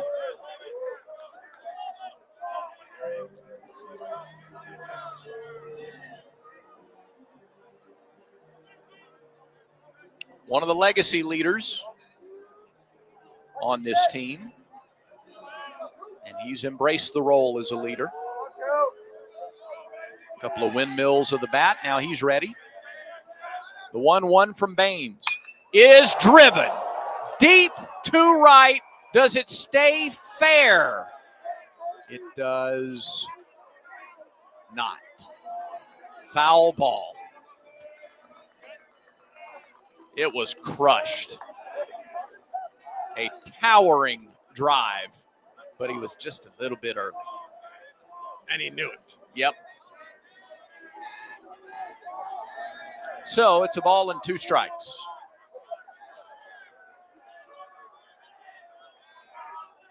Left side wide open, 1-2 pitch. Missed outside, 2-2. Always feels like a little bit of a roll of the dice when you pitch a guy outside and your infield is shifting. I agree. But you see it. I mean, you see it a lot. Here's the 2-2. Fastball, fouled away, got a piece of the catcher. Third time he has caught a foul ball. Without the glove. Without the glove, yep. And Yep, he is got holding him. that right hand Sure is. stiff, straight forward. And the athletic trainer is out of the ODU. And I don't know if it's up on the wrist or the hand itself, the throwing hand, but. Oh, it's the fingers. It got him.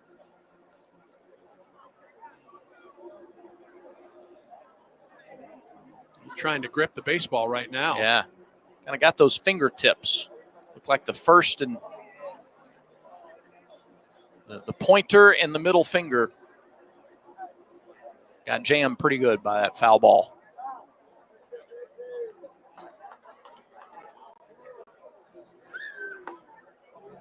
And the question was asked, you good? He said, yeah. As catchers are prone to do. So Baines back to the mound. And Holman squats back down into the crouch. 2 balls, 2 strikes, 2 outs. 1 on, bottom of the 5th. Here's the pitch. Fouled away. Good two-strike swing by McMurray. Left-hander Dylan Tustrup in the bullpen warming up for Old Dominion University.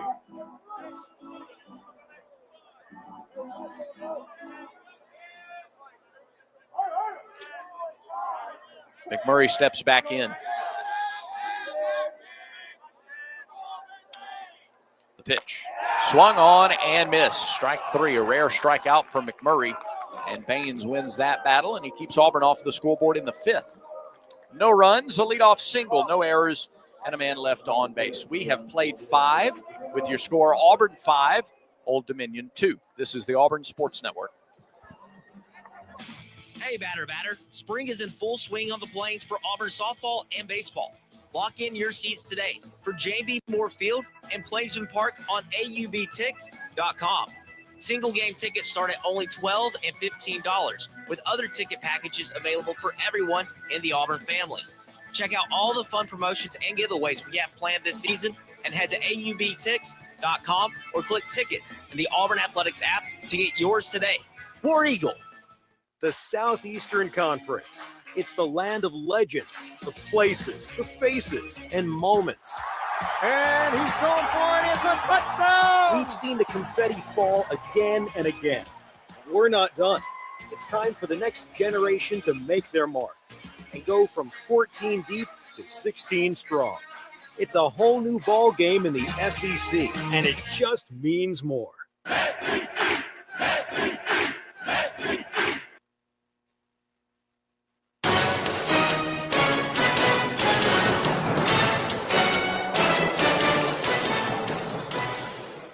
As we move to the top half of the sixth, Auburn makes a defensive replacement.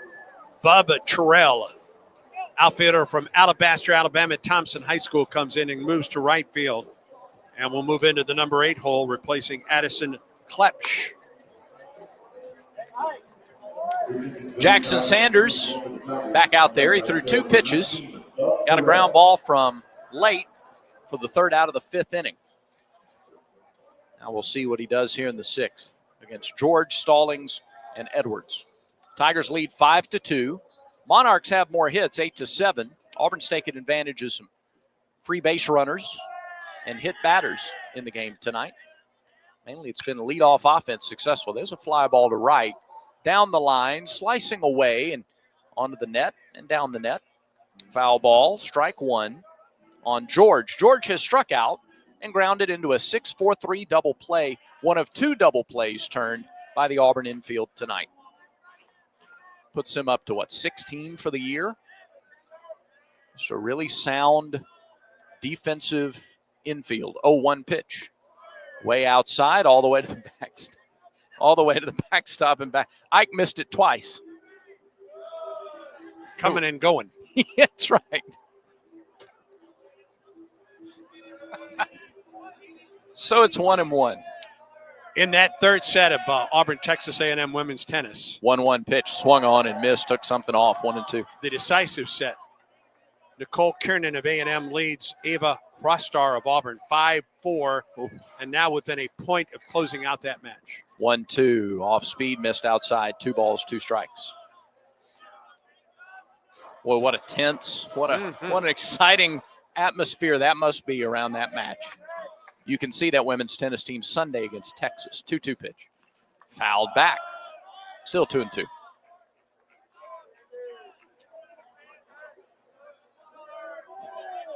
Jordan Zabo, the head coach of that women's tennis team, was the National Assistant of the Year a couple of times at Texas A&M.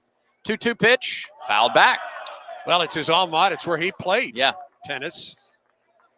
And got into the women's game as an assistant, helped lead that team to a national championship a year ago. They're number 4, I think, in the country this year. Another 2-2 pitch to George. Pitch was low. George flinched but didn't offer at it. Now the count is full. So Auburn playing Texas A&M at the Yarborough Tennis Center tonight. Texas at noon Sunday. We'll check them out. Payoff pitch. Missed down and in.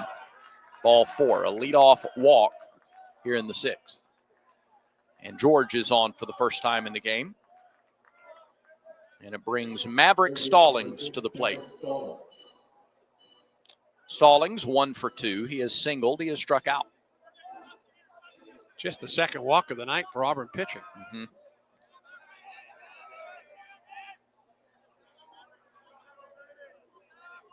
Sanders. First pitch is outside to Stallings, 1-0.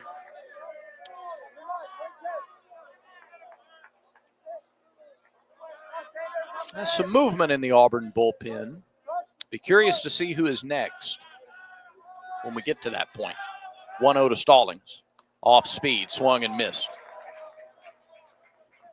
Really nice pitch, diving down toward the plate.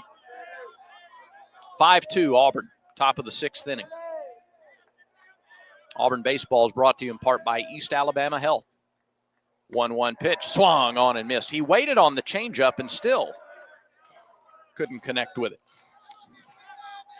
East Alabama Health's team of first responders, they're here providing first aid care at Plainsman Park. They're proud to do that at every Auburn Athletics home event. 1-2. High fly ball to left. Ballou waits and waits and waits and makes the catch. A rainmaker for the first out of the 6th. Now final at the Yarborough Tennis Center. A&M beats Auburn 4-3 tonight. That match on court number 2 went down to the third and final set. A&M won it 6-4. Auburn has some tremendous top 20 wins this season. Even in a loss, that kind of shows you where this program, the level it's competing in Coach Szabo's first year. First pitch to Kyle Edwards, high and outside for ball 1. The defending national champs in a top 5 team, and Auburn takes them right down to the very last set. 1-0. Off speed and inside. 2 balls, no strikes. All right, finals on the SEC baseball scoreboard. Georgia over Columbia 14-5. Arkansas 20, Portland 3. Kentucky beat Wofford at 12-2. 2-0 pitch to Edwards. Here it is. It's high. It's ball 3. Vanderbilt, which comes to town next weekend, drilled Xavier 15-3. Bottom of the 8th in Columbia. Missouri trails Binghamton 7-6. Top of the 9th in Knoxville, Tennessee 12, St. Bonaventure nothing. Final, Harvard fell to Florida at 12-0. Top of the 7th, Mississippi State 5, Queens out of North Carolina 3. Bottom of the 6th, A&M 18, New Mexico State nothing. Gee. South Carolina leads Morehead State 6-5. That's in the top of the 8th. Alabama 8, Presbyterian nothing. 3 balls, no strikes to Kyle Edwards. The delivery missed low, ball 4. Second walk of the inning, and they're at first and second with 1 out. LSU 7, North Alabama 1. That's in the top of the 5th in Baton Rouge. In Norman, Oklahoma, and Sam Houston tied at 1. Ole Miss trails Jacksonville State 4-2 in Oxford, top half of the 5th. And in the top of the 5th, Tennessee and Santa Clara scoreless at Dish Falk Field in Austin. Goodness. And Everett Tiefert is out of the Auburn dugout to bring the entire infield to the mound. There's a right-hander loosening for Auburn in the bullpen. And, well, the thing they have really, really focused on is that high strike percentage, but particularly so that you don't give up multiple free bases in an inning. John Armstrong is the right-hander warming up in the pen. So Jacob Hillman, our producer for the night in the booth, showed me this on the Yellowwood scoreboard. Walker Kessler tonight for the Jazz. Yes. Midway through the third quarter has 10 points, okay, and 22 rebounds. It's a good night for Kid Kessler. Mercy. How many blocks?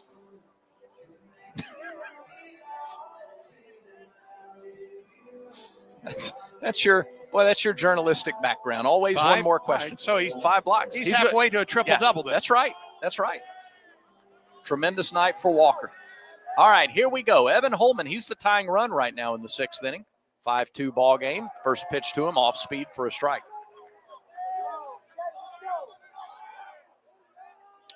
Sanders has allowed 1 run this year. It was his second appearance of the season. There's an off-speed pitch, looped back out of play, and it's 0-2. His last 3 appearances, 5 innings. He's given up some hits. He scattered hits, but no runs allowed. He's walked a couple here in the 6th. They're at first and second with 1 out. How about another ground ball? The 0-2. Bouncing ball, foul, right side over the top of the ODU dugout. Still no balls, 2 strikes. Holman tonight is singled and struck out.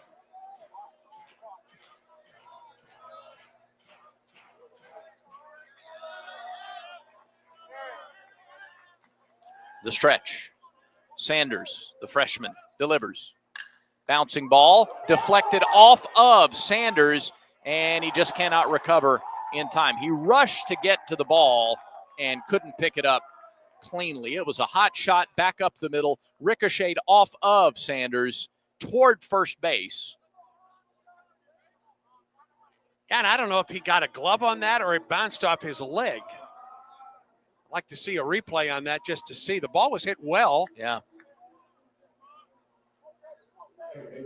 It's off the back of his leg.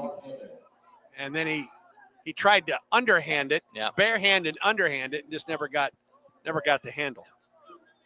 The fact that it deflected off of him saved a run, though, for the time being. Now here's Hammond, the number 9 hitter. First pitch to him is a called strike. He didn't think so. He thought that was low. Bases loaded. 1 out. Hammond has walked and bounced to second. And the pitch is way outside. Irish darts to his right to get it. A ball and a strike. Top of the 6th. Auburn leads 5-2. But the Monarchs are threatening. The 1-1. Off speed. Lined into left center. It's a base hit. 1 run scores. Here comes Edwards. He will score. It's a 2-run single for Hammond, and it's a 1-run game. It's 5-4.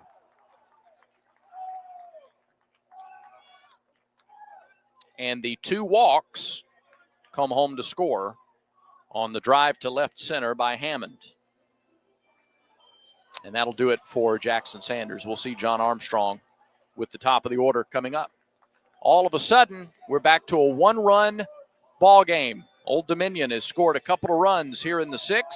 They've got 2 on, tying run at second with only 1 out in the inning. John Armstrong comes on this Regions Bank call to the bullpen. It's a great day to get vaccinated. Many children and adults that delayed vaccination during the pandemic are still behind schedule. It is crucial that we take the steps to get everyone back on track with their routine immunization. Children and teens can still catch up on their vaccinations even if they start late. Make sure you and your family are up to date on all recommended vaccines, including respiratory virus vaccine. Let's all do our part to get back on track. Don't wait. Vaccinate. For more information, visit alabamapublichealth.gov/IMM. John Armstrong is on for Auburn, the senior right-hander, 6 foot, 220 pounds, out of Marietta, Georgia, and Harrison High School. Armstrong comes on for the Tigers. No record, an ERA of 13.5. This will be his 4th relief appearance. 2 runs on 4 hits in an inning and a third against John. No walks, no strikeouts. And opponents are hitting .500 against John Armstrong. He comes in with runners at first and second and 1 out. In the top of the 6th, and Auburn now guarding a 1-run lead, 5-4. Armstrong will face the top of the order.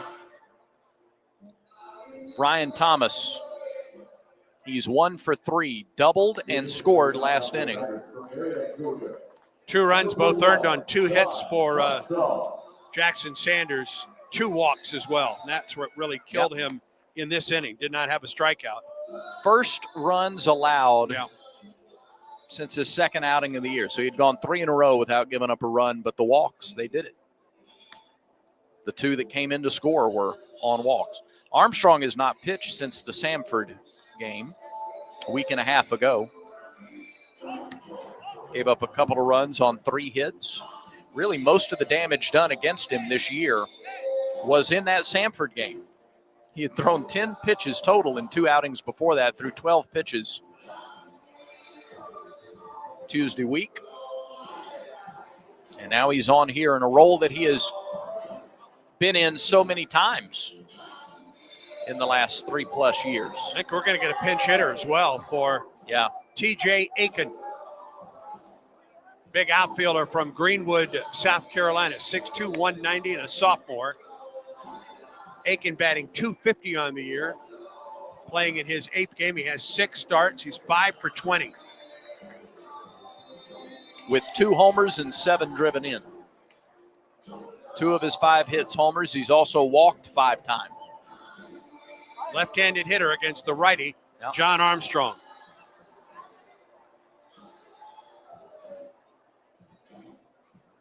So Aiken. And then we'll see if he stays in the game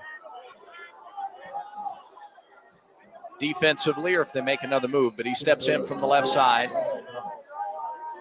Derek Fabian moving the right side of the infield around, motioning Rembert and McMurray.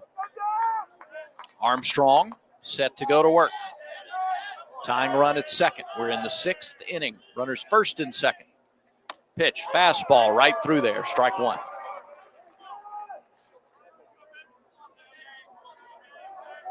(5-4) Auburn. 1 out for Old Dominion in the top of the 6th. TJ Aiken. Pitch low and inside. 1 ball, 1 strike.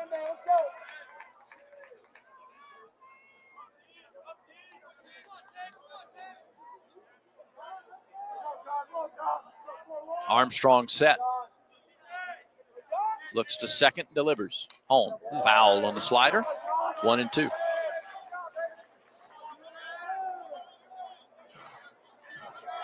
Slider in. How about a fastball away? Yeah.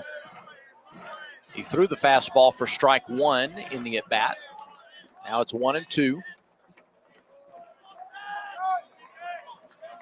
The senior ready. Armstrong deals. Fastball swung on and foul tipped into the mitt for strike 3. A fastball away. Carved him up. That's a good sequence of pitches against Aiken. And a big second out. Now here's Ephraim Morales, who homered in the 1st. Since then, he's popped to second and grounded to the pitcher.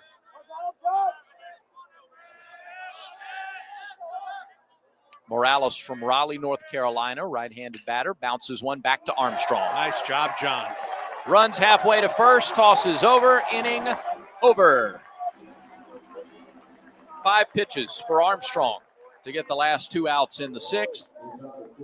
And Auburn escapes the 6th inning with the lead, 5-4. 2 runs on 2 hits and 2 walks. No errors, 2 stranded for the Monarchs in the top of the 6th inning. We go to the bottom of the inning, 5-4 Auburn. Auburn baseball continues in a moment. It's that time of year again, Auburn basketball. And as this year's team makes history, you can catch every second of the historic run at Baumhauer's Victory Grill. With 77 TVs, you won't miss a second of Auburn basketball while enjoying our famous wings, cold beer, and of course, gooey fries. And don't forget Tiger Talk on Thursdays throughout the season, live with Coach Bruce Pearl in-house discussing all things Auburn basketball. Located on 2353 Bent Creek Road off of exit 57 on I-85. War Eagle. Welcome back to the Ford F-Series Highlight Show. I've seen a lot of basketball, and I can tell you that to stay on top, you got to adapt, stay focused, and innovate. That's what wins championships. That's how Ford F-150 and the Ford Super Duty stay at the top of the truck game. For 47 consecutive years, Ford F-Series has been America's #1 selling truck because they deliver what you need to win the day. For the latest offers, go to buyfordnow.com or see your local Ford dealer today. Tell them Coach Pearl sent you. Based on 1977 to 2023 CY industry reported total sales. Back to Plainsman Park for more Auburn baseball against Old Dominion.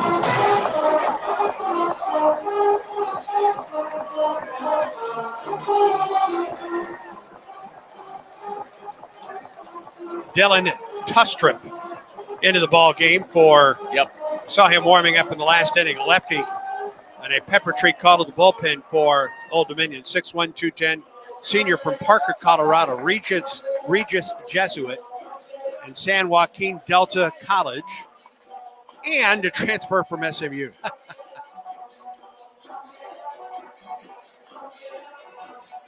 Kostrup is on for, is this his first appearance of the year? I think it is. Yeah, I don't see any stats. I see 0 stats for the young man. All right. Try to drum up some background on the lefty, number 19, Kostrup. No scout on him, first appearance.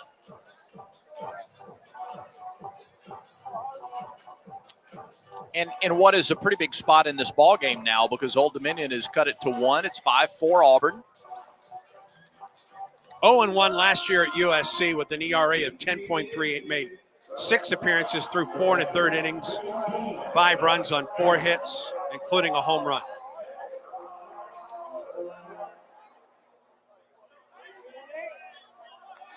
All right, number 19, Kostrup. First pitch. Rides in high on Irish. 1 ball, no strikes. Kostrup's jersey almost untucked. Shift against Irish, the pitch. Off speed, catches the top of the strike zone. 1-1 the count. Irish with a single nod of approval. The wind and the delivery. Irish takes it low. 2 balls, 1 strike. Ike has walked twice and driven in a run with a ground out. Wind in the pitch from Kostrup. Popped up, out of play. 2-2. 73 on a changeup there from Kostrup.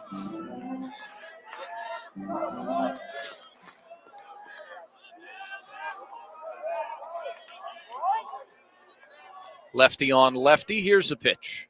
Off speed, called strike 3. It was brought up by Holman. 1 away in the Auburn 6th. Irish did not nod in approval of that one.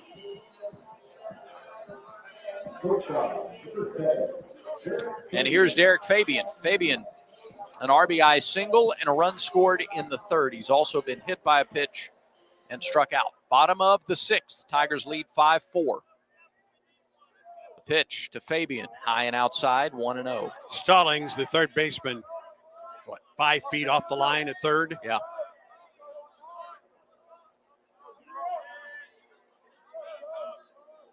A 1-0 pitch in there for a strike. It's 1-1. Aiken, by the way, did stay in the game defensively in center field. So a straight replacement of Thomas. 1-1 to Fabian. Fly ball to center. Aiken backs up to the warning track, to the wall. He reaches up. It's gone. Home run, Derek Fabian. 3rd of the season for the Auburn shortstop. And it's 6-4. I think Aiken thought he made the catch. Well, he was close to it. Let's He put was it that way. very close. And TV went and zoomed in on him, and he had this look of bewilderment. I think he thought he got it or could get it, but he didn't. Fabian with a big home run. 6-4 Tigers. And now here's Cade Ballou. Pitch. Off speed, hit him. Hit him in the helmet. It was an off-speed pitch. Second time tonight. Yeah, and 10th this season. Thankfully. Well, Fabian went down for that ball and sent it to center. I mean, it's just over the glove of Aiken. Yeah. Just. And I don't, he might have gotten a piece of it. But he never really had the glove on it well. Fabian's looking back like, are you sure he didn't catch it? Yeah. As he goes into third base. Nobody was sure. Here's Chris Rembert with a runner at first and one out. The pitch to him, way outside, 1-0. All right, top of the sixth, Old Dominion scored 2. Auburn has gotten one of the 2 back, with Rembert at the plate and a runner at first and one out. Good lead. Tostrup throws to first. They saw that good lead too. They want to keep Ballou close. Bottom of the sixth, 2-run game. The home run by Fabian, Auburn's 8th hit of the game. Another throw to first. Tag applied, this one close, but Ballou back. Snap throw over. Ballou has 9 steals. He's only been caught twice. And one of those times was trying to steal third Wednesday at UAB. 1-0 pitch. Off speed. That's a called strike. It's 1-1.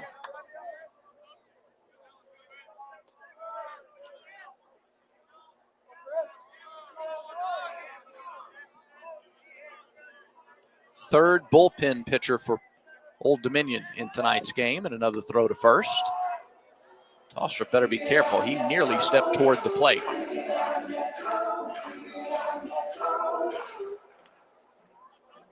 One ball, one strike, one out, one on, one in. The pitch. Runner goes.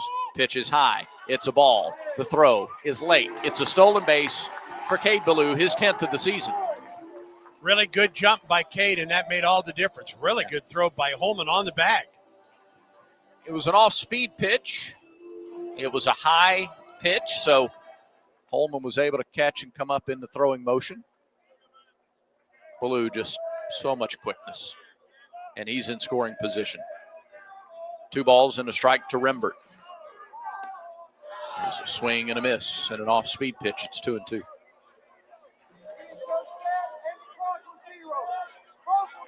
Second baseman Hammond shading near the bag. And the 2-2. Rembert swings. Little tapper. Left side. Tough play. Third baseman fields and throws, and it's nowhere close. No chance. Stallings charged, did the best he could. Rembert flew down the first base line. An infield single, and they're at the corners with 1 out.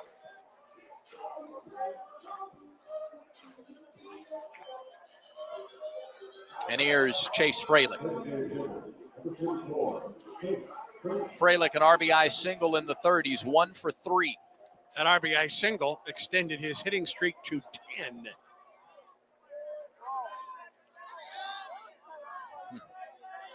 Came in second nationally in hitting for freshmen. First pitch off speed in there for a strike, 0-1. His average has dropped 11 points after a 1 for 3 start to the night. He's at 477. Man. Yeah. And the left side of the infield is wide open. 0-1. Called strike. Outside corner and a good pitch. Yeah, they continue to go away to the left-handed hitter. And Freilich has done it a lot this year, gone opposite field. Because of Ballou at third base, Stallings has to play close to the bag. And the right side's in the shift. It opens up the whole left side of the infield. 0-2 pitch. Runner goes from first. There's a swing and a miss for strike 3. And Rembert takes second with no throw. Freilich is down on strikes for just the 6th time this year. Second time tonight. 2 away. And Bub Terrell gets his first at bat. He came on defensively in the last inning and now gets his first at bat of the night against Tostrup. Now time called, and Holman, the catcher, is going to go out and talk strategy with Tostrup. Meanwhile, Gabe Gross gets together with Terrell and Bristol Carter to talk some offensive strategy. Auburn leads 6-4. We're in the bottom of the 6th. 2 on, 2 outs. A run already in here in the inning. And a chance to remind you about Conecuh sausage. And now here comes Coach Finney for Old Dominion. Now that Terrell is officially announced as the batter, he's going to go to the bullpen. Of course, he had a lefty in there anyway. He's going to go to a right-hander. He's going to go to a right-hander, 33. Luke Ridley. Is it 33 or 32? 33. Luke Ridley is on. And this Pepper Tree called to the bullpen. I like what I like, and I do what I want. If what you like is getting the highest payouts, getting the most free play, and finding more of your favorite games all on a spacious upscale gaming floor, then Wind Creek Atmore is your kind of fabulous. No matter what fabulous means to you, you'll find it here. Wind Creek Atmore. Gambling problem? Call 1-800-GAMBLER.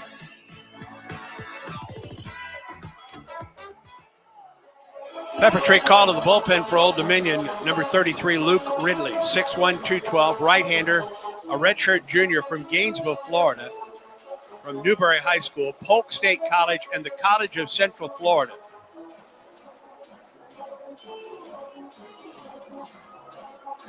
And like Tostrup, who he relieves, Ridley comes on, making his third appearance, no record, an ERA of 9. A run on a hit in an inning, a walk and a strikeout, and a home run. So Ridley is on with runners at second and third for Auburn. 2 outs in the inning, and Bub Terrell at the plate for the Tigers. Righty against the left-handed hitting Terrell. Auburn was able to get into the bullpen in the 4th inning in this game with 1 out in the 4th. And this is the 4th bullpen piece that they'll face. And looking at the pitch counts, though, like Lanford threw 12 pitches in 2/3 of an inning. You could see him come back Sunday. Baines threw 26 pitches in an inning, didn't allow a run on 1 hit. You'll probably see him come back Sunday.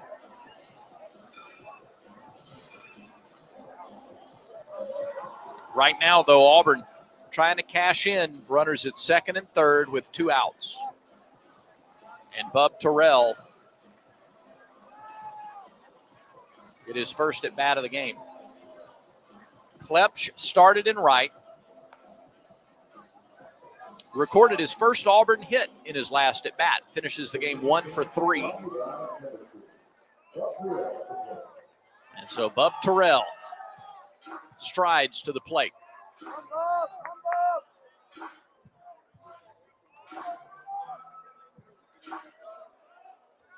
Does he look to jump on the first pitch? Hitting .455 with 2 outs this season. First pitch to Terrell. Bounced up there and nearly hit him. In fact, he's saying it did. Terrell says it hit him on the foot. And are they going to challenge this? Terrell says, yeah, it hit me. And the umpires will come in and consult before they go to a possible review. And now we'll get the review. Yep. No challenges yet for Auburn in the game, so we're in the 6th. Auburn's going to challenge potential hit by pitch. There you go. Nicely placed by Kevin Sweeney. Thank you, Kevin. Yeah. Replay reviews are presented by Jackson Services. We get a look in the booth. Let's see. Back foot slider. If it got him, it got him on the front foot. Yeah, sure did. On the outside of the front foot. It changes directions, but it also hit dirt. If it hit the dirt or the foot. Yeah. All right, is it time to review your home's heating and cooling system? If so, choose Jackson Services. They have comfort that you can count on. From quick repairs to energy-saving upgrades, Jackson Services keeps Alabama homes running smoothly year-round. Visit JacksonServicesCo.com. Jackson Services, an official carrier-authorized dealer. Terrell immediately reacted to it, said, it got me, it hit me on the foot. And he asked for the review. If he was hit, it loads the bases for Carter. I don't know if there's enough there in the review to overturn just ball 1. Right, which was the call, that he wasn't hit.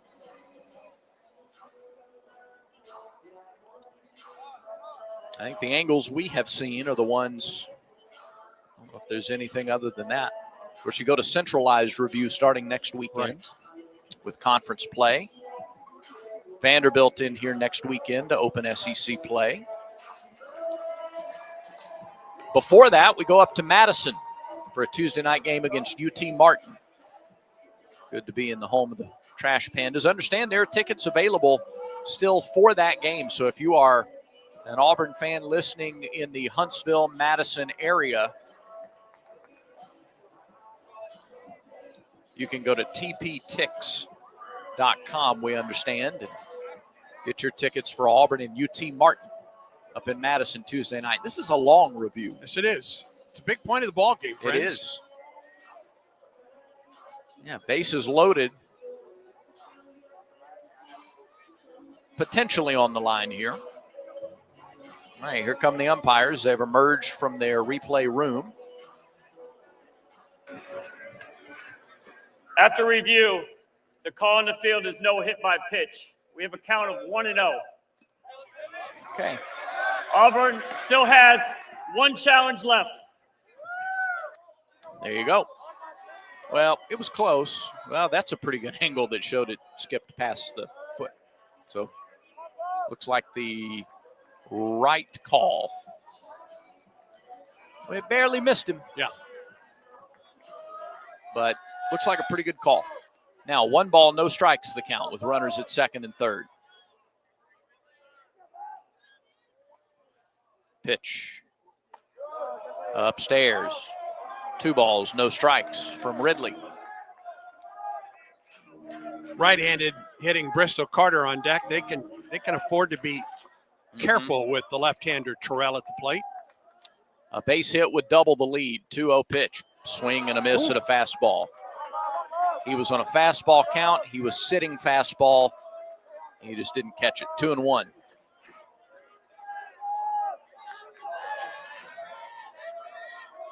Ridley stares him down on the mound, comes set, and fires. Another fastball popped up out of play. 2 balls, 2 strikes. Does he throw him 3 straight heaters? Or does he spin something up there after getting some swings on the fastball? If he's going to throw an off-speed pitch, it's right here. Yeah. If it gets to 3-2, yeah, be sitting fastball. No question. 2-run ball game. Homer by Fabian earlier in the inning. 2-2 pitch. Here it is. Fastball low, 3-2. Carter waits on deck. Big hole left side for Bub with the shift.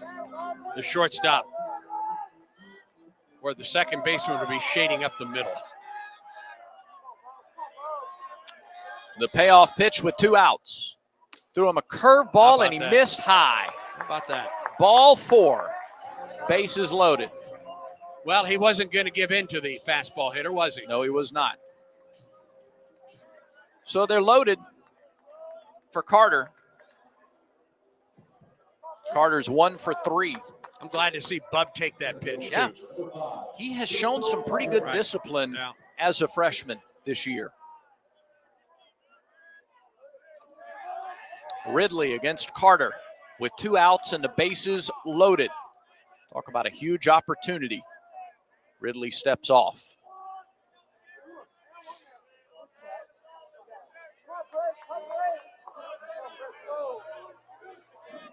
Ballou at third. Rembert at second. Terrell at first. The pitch is fouled away at the plate by Carter. 0-1. 7th man to bat here in the 6th inning. It's 6-4 Tigers. Derek Fabian's 3rd home run of the year. Earlier in this inning, extended the lead. Now the 0-1. Carter swings at the hanging breaking ball and fouls it back out of play. It's 0-2. 2 straight hangers.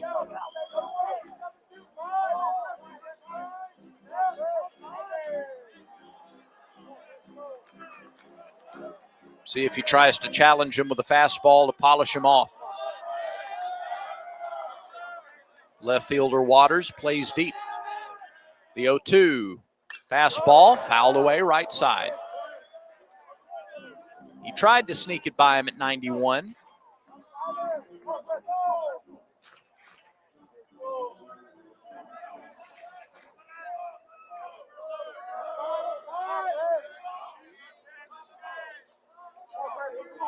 Carter, a couple of chops of the axe over the plate, now puts it over his right shoulder. Here's the 0-2 from Ridley. Ground ball to short. They'll go to second for the forced play there, and that is the third out of the inning. So Auburn gets a run, but for the second time in the game, the Tigers leave the bases loaded, or ground out with the bases loaded. The inning comes to a close. 7 to the plate for the Tigers. The home run by Fabian, the 1 run in the inning, one of just 2 hits in the inning. And we are through 6. Tigers on top 6-4. Conecuh Sausage is the official sausage and hot dog of the Auburn Tigers. Conecuh Sausage is a game day favorite, always great on the grill. Pick up a pack at your local grocery store or visit the Conecuh Gift Shop in Evergreen, Alabama. That's off I-65 at exit 96. 6-4, Tigers lead. 7th inning is next. This is the Auburn Sports Network. Here's a clip from a recent Talking Tigers podcast with Andy Burcham. Auburn baseball pitching coach Everett Tiefert. We really had a great fall.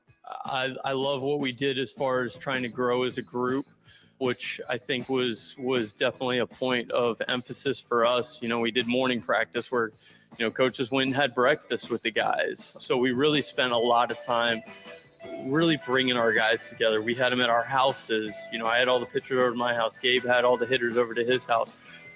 We're talented, but coming together as a team is what we need. And I think we did a good job of that. We do have a lot of talent, and I feel like I did a better job getting them prepared for the season than maybe I did last year. A new episode of the Talking Tigers podcast is released every Monday, wherever you listen to podcasts. Like and subscribe to the Talking Tigers podcast, only from the Auburn Sports Network.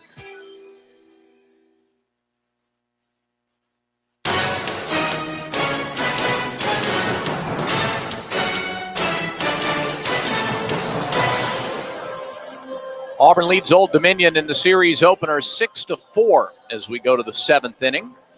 And the Monarchs will have Waters, Late, and George. 3, 4, 5 hitters against John Armstrong. We turn it back over to the voice of the Tigers, Andy Burcham, to take you home. John needed 5 pitches to get the final 2 outs of the 6th and keep it a 1-run game. Throws the first pitch here in the 7th, and it misses outside to Waters. Auburn added a run on the solo home run from Derek Fabian in the bottom of the 6th. Tigers lead at 6-4. Armstrong comes set in the pitch. Right side, nice play by McMurray. Flips to Armstrong covering it first for the out. Hit hard, but McMurray stayed down on that one. Flipped it over to the pitcher, 1 out in the inning. John, the 3rd pitcher of the night for Auburn. Sam Dutton went 4 2/3 innings. Jackson Sanders, 2/3 of an inning, giving up 2 runs on 2 hits with 2 walks. And now Armstrong for the Tigers, and he'll get Zach Late, the first baseman. 1-4-3 with a single through the left side. Ground outs the rest of the way, and the first pitch from Armstrong misses low for ball 1.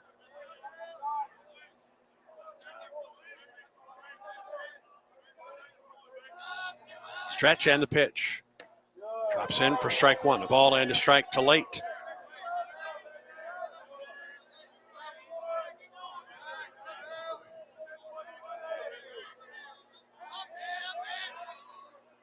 There's a fastball on the inside corner for strike 2. That is really hard to handle. Left-handed hitter, and it's inside corner at the knees.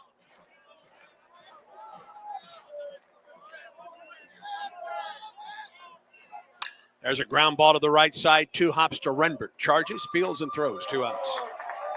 2 ground ball outs to start the 7th inning. And when we have seen John at his best over the last 3+ years, he's keeping it low, and he's causing the batters to hit over the top, pound it into the ground, and getting those ground ball outs. A strikeout and 3 ground ball outs for Armstrong so far. And here's Kanan George, the right fielder.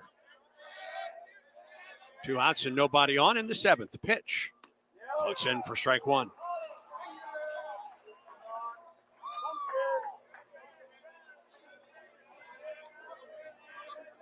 2 outs and nobody on in the 7th for the Monarchs. The pitch. Fastball just inside, a ball and a strike. Even that location, though, it's not elevated. He's keeping it at the knees or below. Now the 1-1. There's strike 2 on the inside corner, off speed at 77. We've seen this John Armstrong before. A ball and 2 strikes to George. Here's the pitch. Line drive up and out of play. Over the top and down back into the stands. Off the 984 club. It's taken a pounding tonight, Brad. Yes, it has. Yeah. 984 club and Holman, the catcher for ODU. Both. 1-2. Missed outside. 2 balls and 2 strikes. 6 runs, 9 hits, no errors, 12 men left on for Auburn. 4, 10, 1, and 7 for ODU. 2 outs and nobody on for the Monarchs. We're in the top of the 7th. 2-2 the count to George. The stretch and the pitch. Chopper, third base side. It is a foul ball. It's the only thing you can do as a hitter with that pitch is hit it on the ground. It's hard to go down and get the elevation that you would have to get. So if Armstrong keeps it right there, it's going to be a good night for him and the Tigers. 2 balls and 2 strikes the count to Miami native Kanan George. Armstrong peers in, comes set. 2-2 pitch. Inside, the count is full.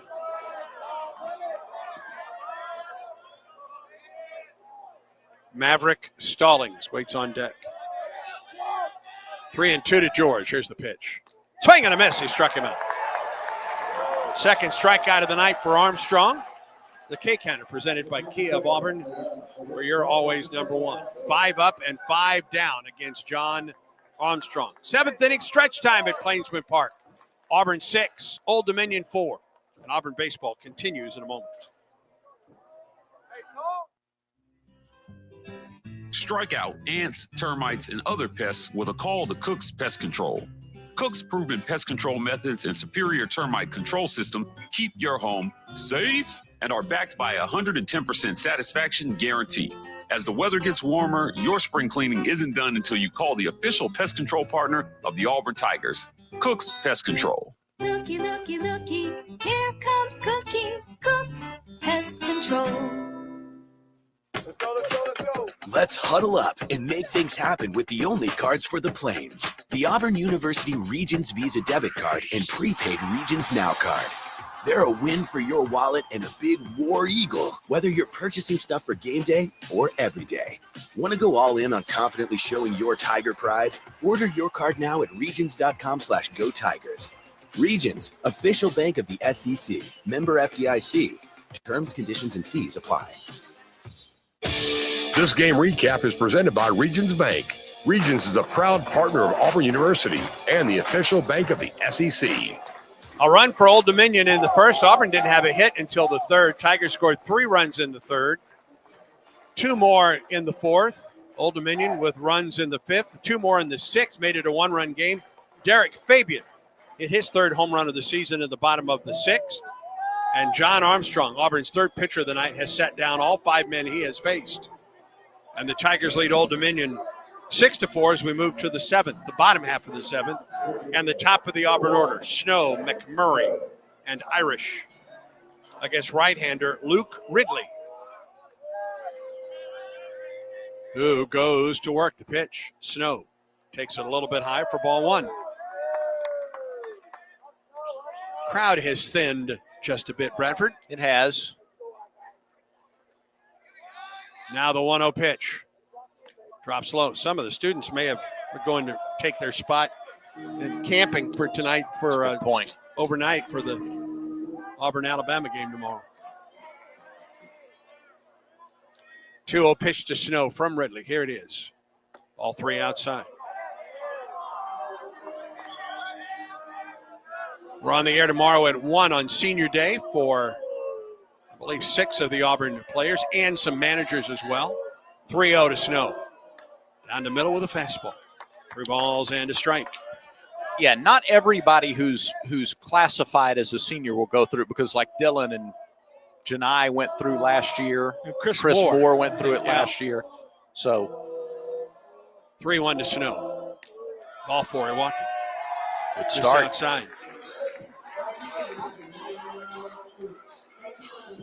Just think about the time right now as a student on the Auburn campus and camping out before these games. And Auburn's done such a good job of organizing and structuring that experience. And you got the number 1 men's basketball team. You have the number 1 men's golf team. Equestrian number 1 as well. Yeah. 3 number 1s. Yeah. All right, here's Cooper McMurray with a runner at first. Shift is on the right side of the infield. And time called. And that's ball 1. Yeah, pitch clock violation. Yeah. First one of those tonight. Snow a lead at first. A leadoff walk for the Tigers in the bottom of the 7th. 6-4, Tigers on top. Stretch in the pitch. McMurray takes it high. 2 balls and no strikes, the count to Cooper. Rounded to short in the first. Singled home a run, or singled and scored in the 3rd. Walked in the 4th, struck out in the 5th. Stretch and pitch. Oof. Late and low strike call.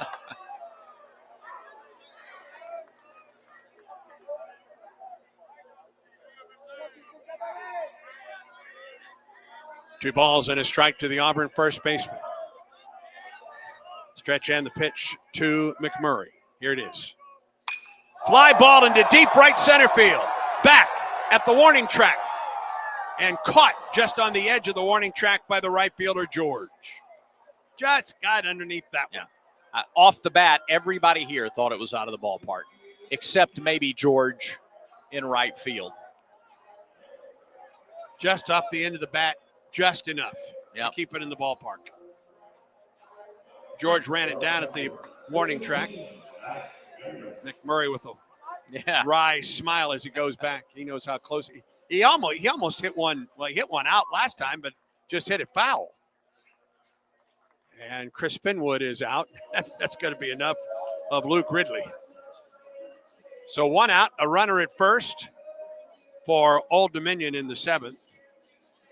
And the Monarchs make a pepper tree call to the bullpen. I like what I like, and I do what I want. 47. If what you like is getting the highest payouts, getting the most free play, and finding more of your favorite games all on a spacious upscale gaming floor, then Wind Creek Atmore is your kind of fabulous. No matter what fabulous means to you, you'll find it here. Wind Creek Atmore. Gambling problem? Call 1-800-GAMBLER.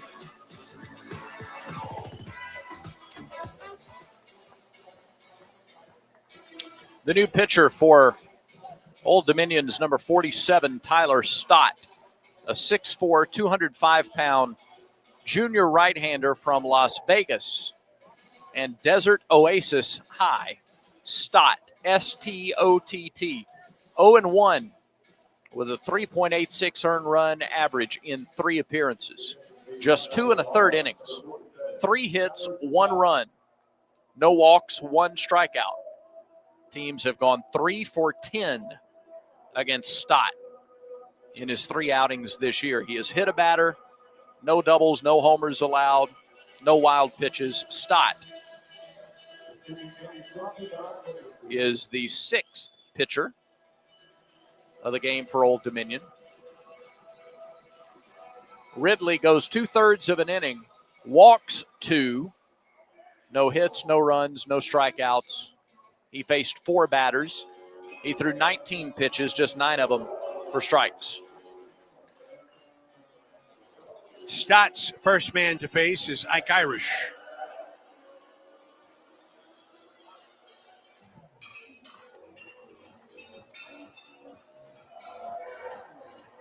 The scouting report on Old Dominion was try to get to their bullpen. Now, Auburn got to Ben Moore, the starter. The bullpen's been pretty good tonight for the Monarchs. Yeah, the bullpen's only given up 1 run. Right. The home run to Fabian. In 3 innings. Now, they've used 5 guys to get those 3 innings, but they've gotten them. Before Ike steps to the plate, let's pause 10 seconds for station identification on the Auburn Sports Network.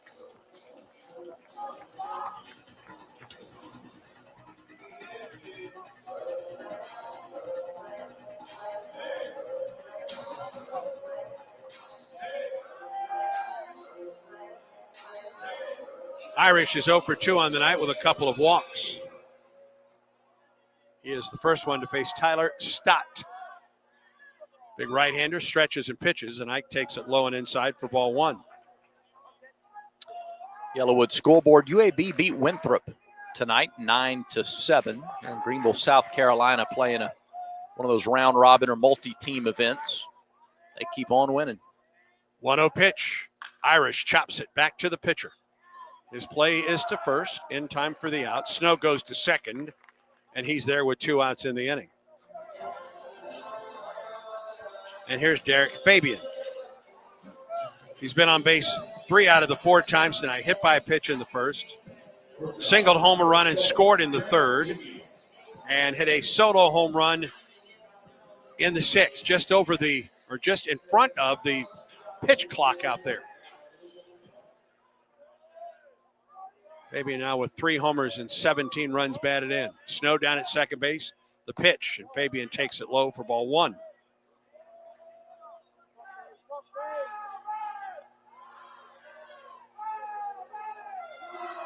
Six to 4, Auburn on top. A runner at second. 2 outs. We're in the bottom of the 7th. 1-0 pitch to Derek Fabian. Here it is. Line drive. Base hit into left field. Around third is Snow. He's going to try to score. The throw is cut off. Fabian has his 3rd hit of the night, his 3rd run batted into the night. And the Tigers lead 7-4. A bullet to left.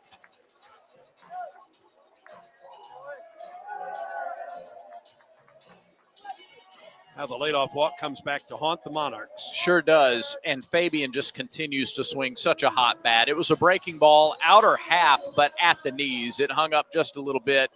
And, boy, Fabian's stroke right now is fluid and strong. And 3rd separate at-bat with an RBI tonight.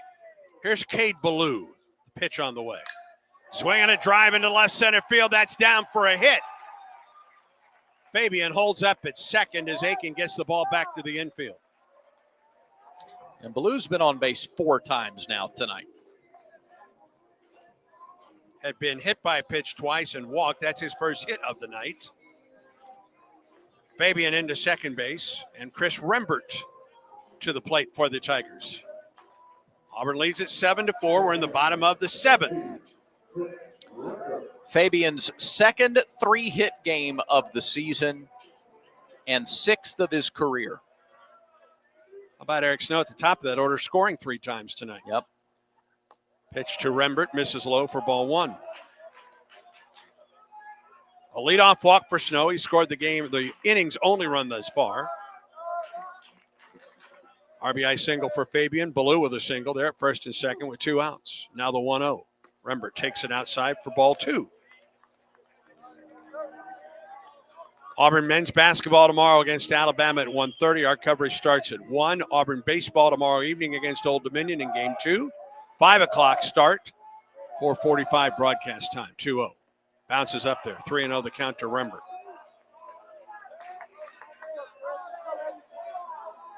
Yours truly, Randall Dickey, Jacob Hillman on basketball tomorrow. Who do you have for baseball? Jason Caldwell. JC with Brad on the call tomorrow for Auburn baseball.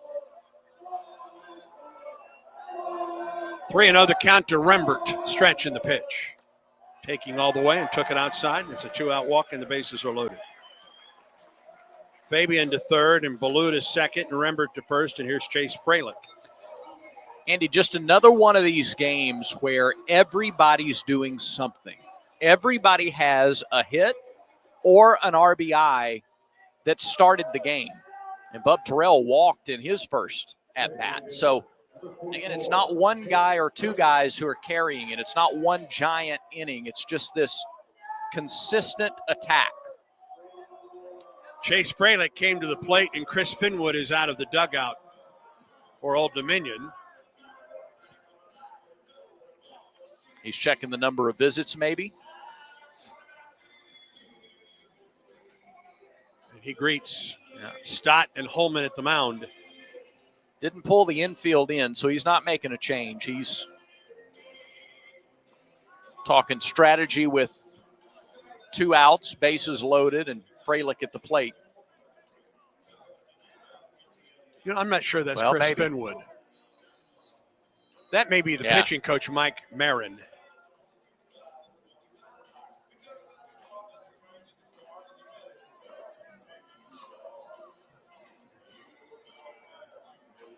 That doesn't look like Finney to No, me. it's not Finwood. And they'll stick with Stott. Finwood brings the hook. Chase Fralick on the night. 1 for 4 with an RBI single. That base hit in the third extended his hitting streak to 10. 11 runs batted in on the year for Fralick, batting .467. The pitch. Strike called on the curve. Struck out twice. A fielder's choice and an RBI single. Fabian at third, Ballou at second, and Rembert at first. As Stott comes set. The pitch. Outside, a ball and a strike.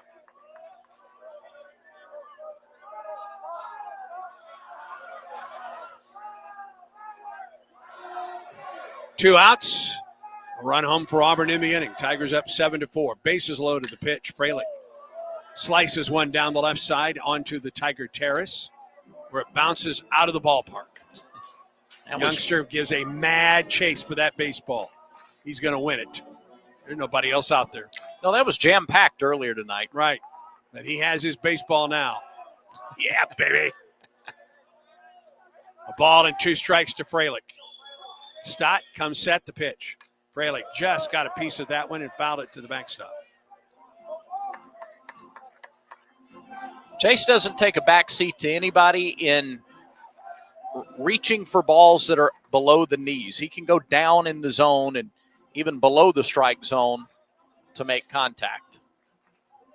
If that's where they want to pitch him and the shift is on, don't be surprised if he finds a spot on the left side.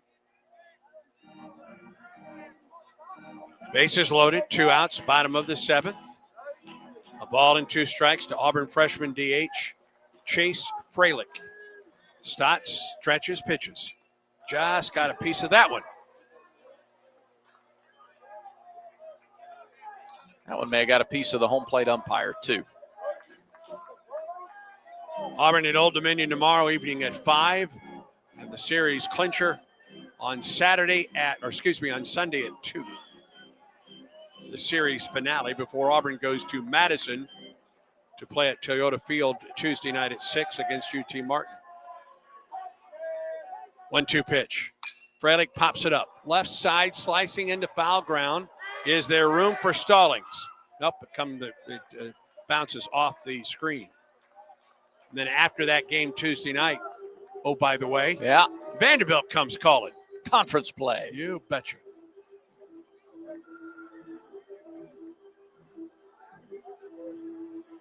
Got to figure out who's going to work with me on those games. You'll be in Nashville for the SEC tournament. Auburn will play its first game a week from today at noon. That's right. As the number 1 seed. 1-2 again. Fralick lines it into left center field for a base hit. 2 runs will score. That may clear the bases. That will clear the bases. 3 runs are home on a clearing double by Chase Fralick.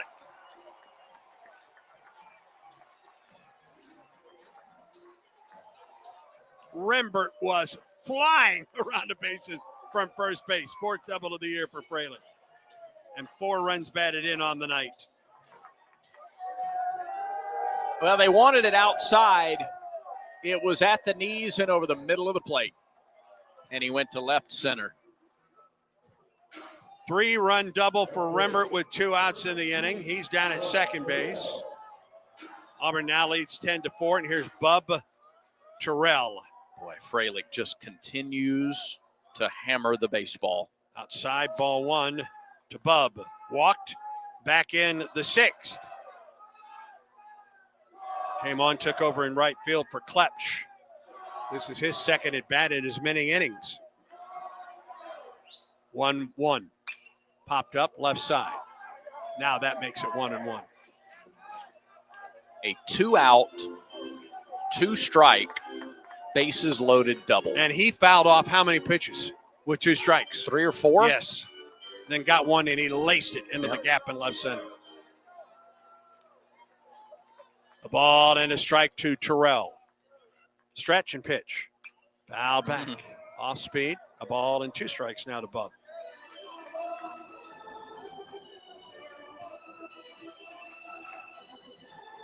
(10-4). Tigers on top now.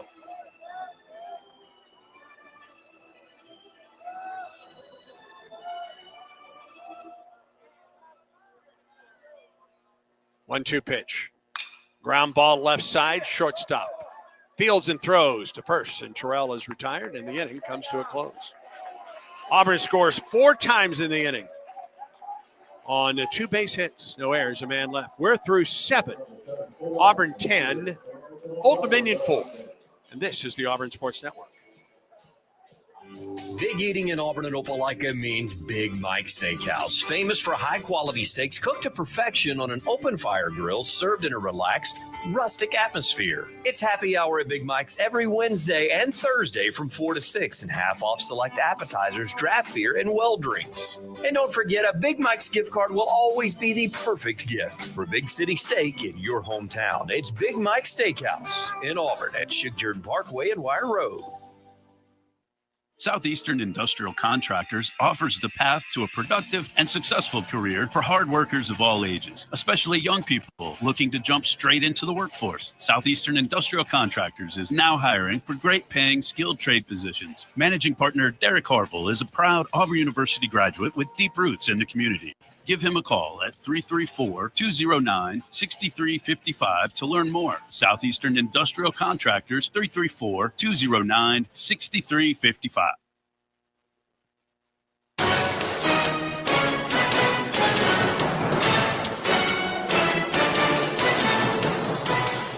We move ever so steadily to the 8th.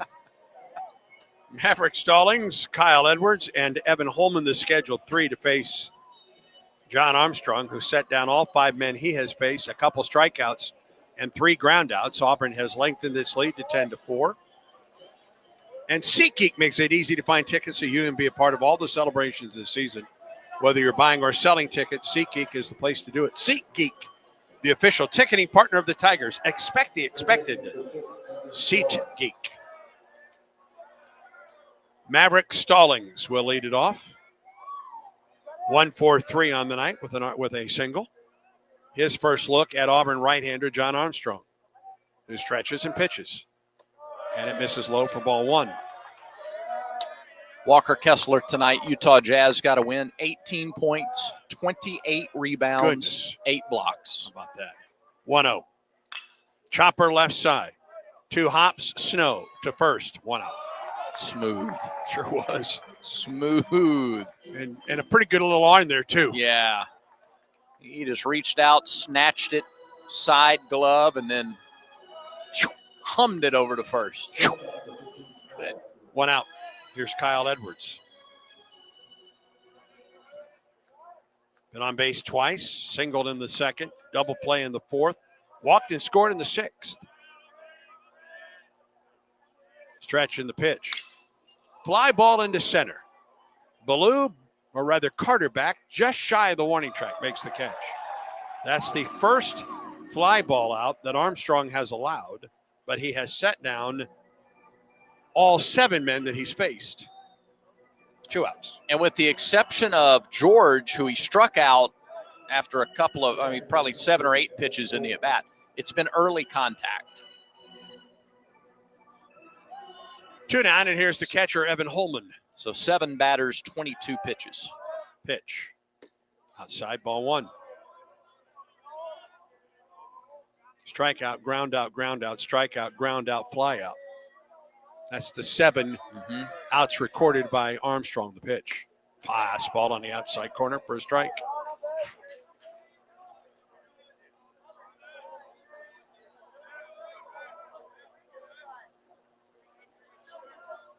A ball and a strike to Holman, the pitch.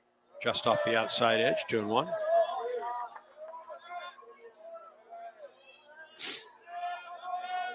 A couple of left-handers going tomorrow. Interested to see Cade Fisher back out there for the Tigers. 2-1. Foul tip into the glove of the catcher. Will we see Eric Guevara tomorrow? Good coming question. back from that hamstring. Yeah. 2-2 to Holman, the pitch. Ground ball to the left side. Backhand stab, Fabian. Throws to first. It's not in time. Just couldn't get enough on that Jeter throw to first base. Yeah. To get Holman, the catcher, who's on with a 2-out infield single. Yeah, he has 3 hits. The catcher with 3 hits tonight. And just hit it just the right spot. Fabian got over there to it. Wasn't a question of whether he could get to it, but could he get enough on the throw? And the answer was he could not. First base runner allowed by Armstrong. Here's Teron Hammond. He is the last man to face Armstrong for the first time. Pitch on the way. Outside, ball 1. Hammond singled home a couple runs in the 6th inning. That made it a 1-run game. Auburn has added 4 runs since then. Pitch, make that 5 runs. Ground ball up the middle. Big hop Fabian. Flips to the second base bag. In time for the out on a nice play by Rembert with Holman sliding in. No runs a hit, no errors, a man left. To the bottom of the 8th we go. Auburn 10, Old Dominion 4. Auburn baseball continues in a moment. This is Coke Zero Sugar. Could I be the best Coke ever? Try and taste with your ears. Hear those bubbles? Imagine them tingling on your tongue. Fizzy deliciousness. Listen to that cascading liquid. A mouth-watering waterfall. Irresistibly tasty. Zero sugar. Crisp, refreshing, and ice cold. Is Coke Zero Sugar the best Coke ever? Try and decide. This is Coach Bruce Pearl on the Ford F-150 Highlight Show. I tell my team that if we play smart, out-hustle the competition, and work hard each and every day, we can be winners. And you know what? That's how Ford F-150 does it too. Offering an outstanding combination of smart tech, power, and capability, F-150 is the key to help me win the day. Hey, why don't you see how the official truck of the Auburn Tigers can help you? Go to buyfordnow.com or see your local Ford dealer today. War Eagle. Back to more of the Tigers and Monarchs at Plainsman Park. Pepper Tree pitching change for, I don't know. I don't either. Pepper Tree pitching change for Old Dominion. They go to their bullpen once more for Jace Park. 5'11", 184, a freshman right-hander from Philly. And St. John Newman Goretti High School. Jace Park has pitched 3 times this year. He is 0-1 with an earned run average just north of 19. 2 1/3 innings pitched, 8 hits, 5 runs, 1 walk, 2 strikeouts, 2 doubles allowed. Teams are hitting .615 against Jace Park. Now, Old Dominion going deep into the bullpen out of necessity tonight. Stott, 2/3 of an inning, 3 runs, 3 hits, 1 walk, no strikeouts. He threw 20 pitches, 12 strikes. And Park, the 7th pitcher of the night for the Monarchs, just threw his last warm-up pitch. Park will face Carter, Snow, and McMurray.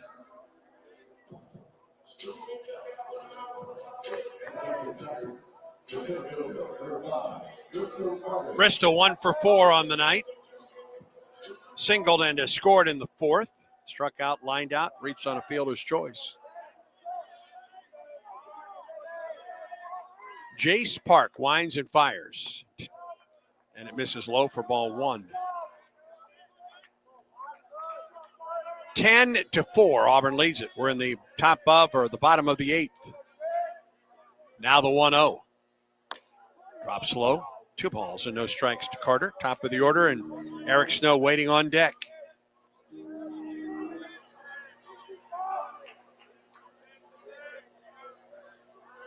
Park off the line in the pitch.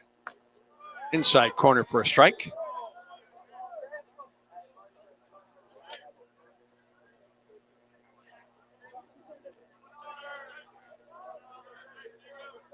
Now the 2-1. Just off the outside edge. 3 balls and a strike.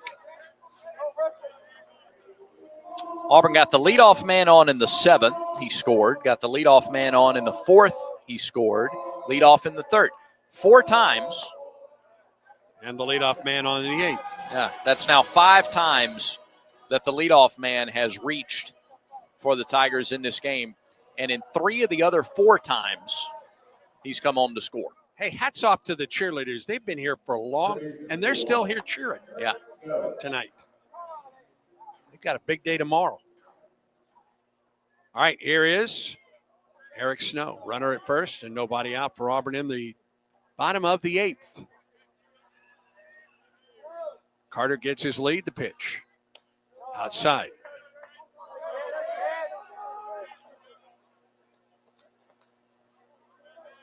McMurray on deck. Tigers lead 10-4. The stretch. Here's the pitch to Snow. Right down the middle with a fastball. 1 ball and 1 strike to count.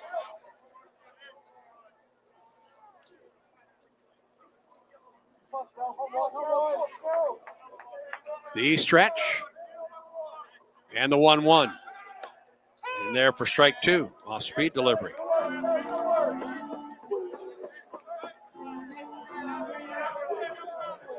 Snow has walked twice, singled twice and walked. He has scored 3 runs tonight for Auburn. He's behind in the count 1-2. Here's the pitch. Runner goes. Swing a line drive, caught by the third baseman. He'll throw to first and double off the runner. That ball was ripped by Snow, but right at Stallings, so threw to late at first for the double play.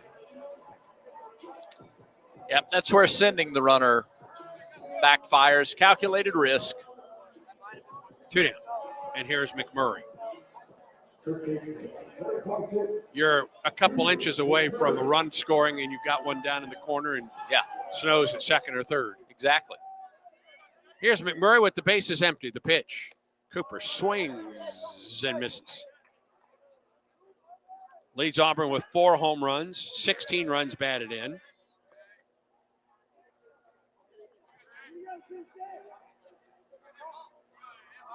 Oh, 1 pitch to McMurray. It misses low and inside, a ball and a strike. Cooper hitting .429 on the season. Now the wind in the 1-1. Bounced up there. 2 balls and a strike. 3 hits for Fabian tonight. 2 hits and 4 RBIs for Freilich tonight. 2-1. Ground ball foul into the ODU dugout. 2-2 the count.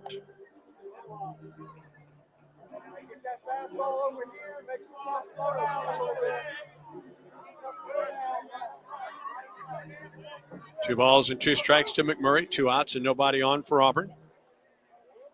Tigers lead 10-4. We're in the bottom of the 8th. 2-2 pitch. Swing and a miss. He got it. And the inning is over. No runs, no hits, no errors, and no 1 left. We go to the 9th. Auburn 10, Old Dominion 4. And this is the Auburn Sports Network. War Eagle Auburn family, it's time to join Aubie's Kids Club for this upcoming school year. Your favorite Tigers Kids Club memberships are on sale now. Presented by Chappie's Deli, Aubie's Kids Club offers 2 membership options that give you a t-shirt, a lunchbox, a men's basketball SEC Champions mini pennant, and more. You can also check in at different Auburn athletics events to receive points and earn prizes, only available through Aubie's Kids Club. So what are you waiting for? With memberships on sale now, head to Aubie'sKidsClub.com to join the coolest club on the plains. The passion, the tradition, the rivalries. SiriusXM is your destination for all things college sports, and we've got you covered. On SEC Radio, there is complete coverage of every school in the conference, including live games, plus 24/7 talk and analysis. So cheer along on the SiriusXM app and listen to your favorite team anywhere. And now you can get 3 months of SiriusXM free. Subscribe now. See all for details at SiriusXM.com/SEC Sports.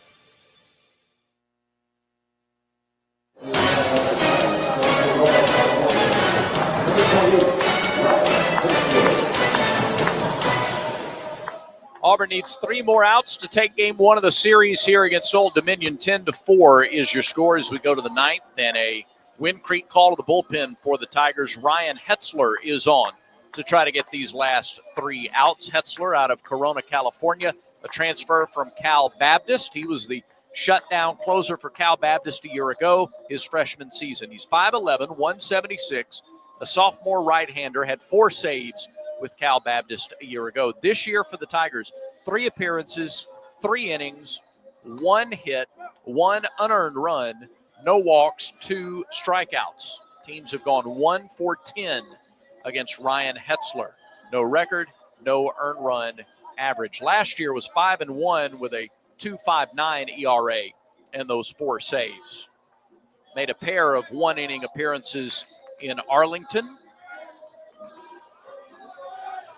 Pitched against Ohio State and Baylor a week ago. He will get the top of the order, TJ Aiken, who swings and misses at a 93-mile-an-hour heater. John Armstrong, 2 2/3 innings, no runs, 1 hit, no walks, 2 strikeouts. Strike 2 on the outside corner to Aiken. Again, 93.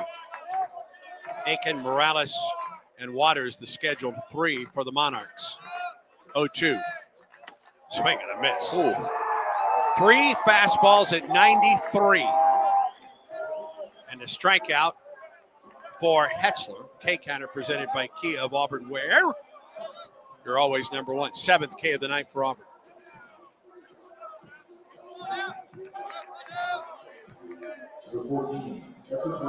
Hetzler ready to go. Yeah, and I think a ball got away down the right field line. And now he is ready to go. Here's Efren Morales. Homered in the first. And a strike from Hetzler. Boy, John Armstrong was really good tonight, wasn't he? He sure was. He located well. 2 2/3 innings, no runs on a hit. That one misses low, a ball and a strike now to Morales. 35 pitches, 25 strikeouts. Or excuse me, 25 strikes. 1-1. Foul tip off the mask. The Black Irish. He's all right. A ball and 2 strikes. Yeah, John got early contact tonight. 1-2. Got him swinging with a fastball. 2 outs. And Auburn an out away from picking up a win on opening night against Old Dominion. It would be Auburn's 12th of the season. Here's Luke Waters, the left fielder. 2 for 4 on the night. First pitch misses inside from Hetzler, 1-0.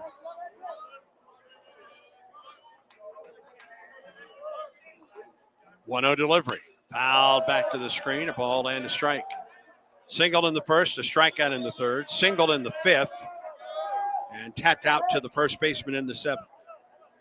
He may be the last hope tonight for Old Dominion. Tigers are on top, 10-4.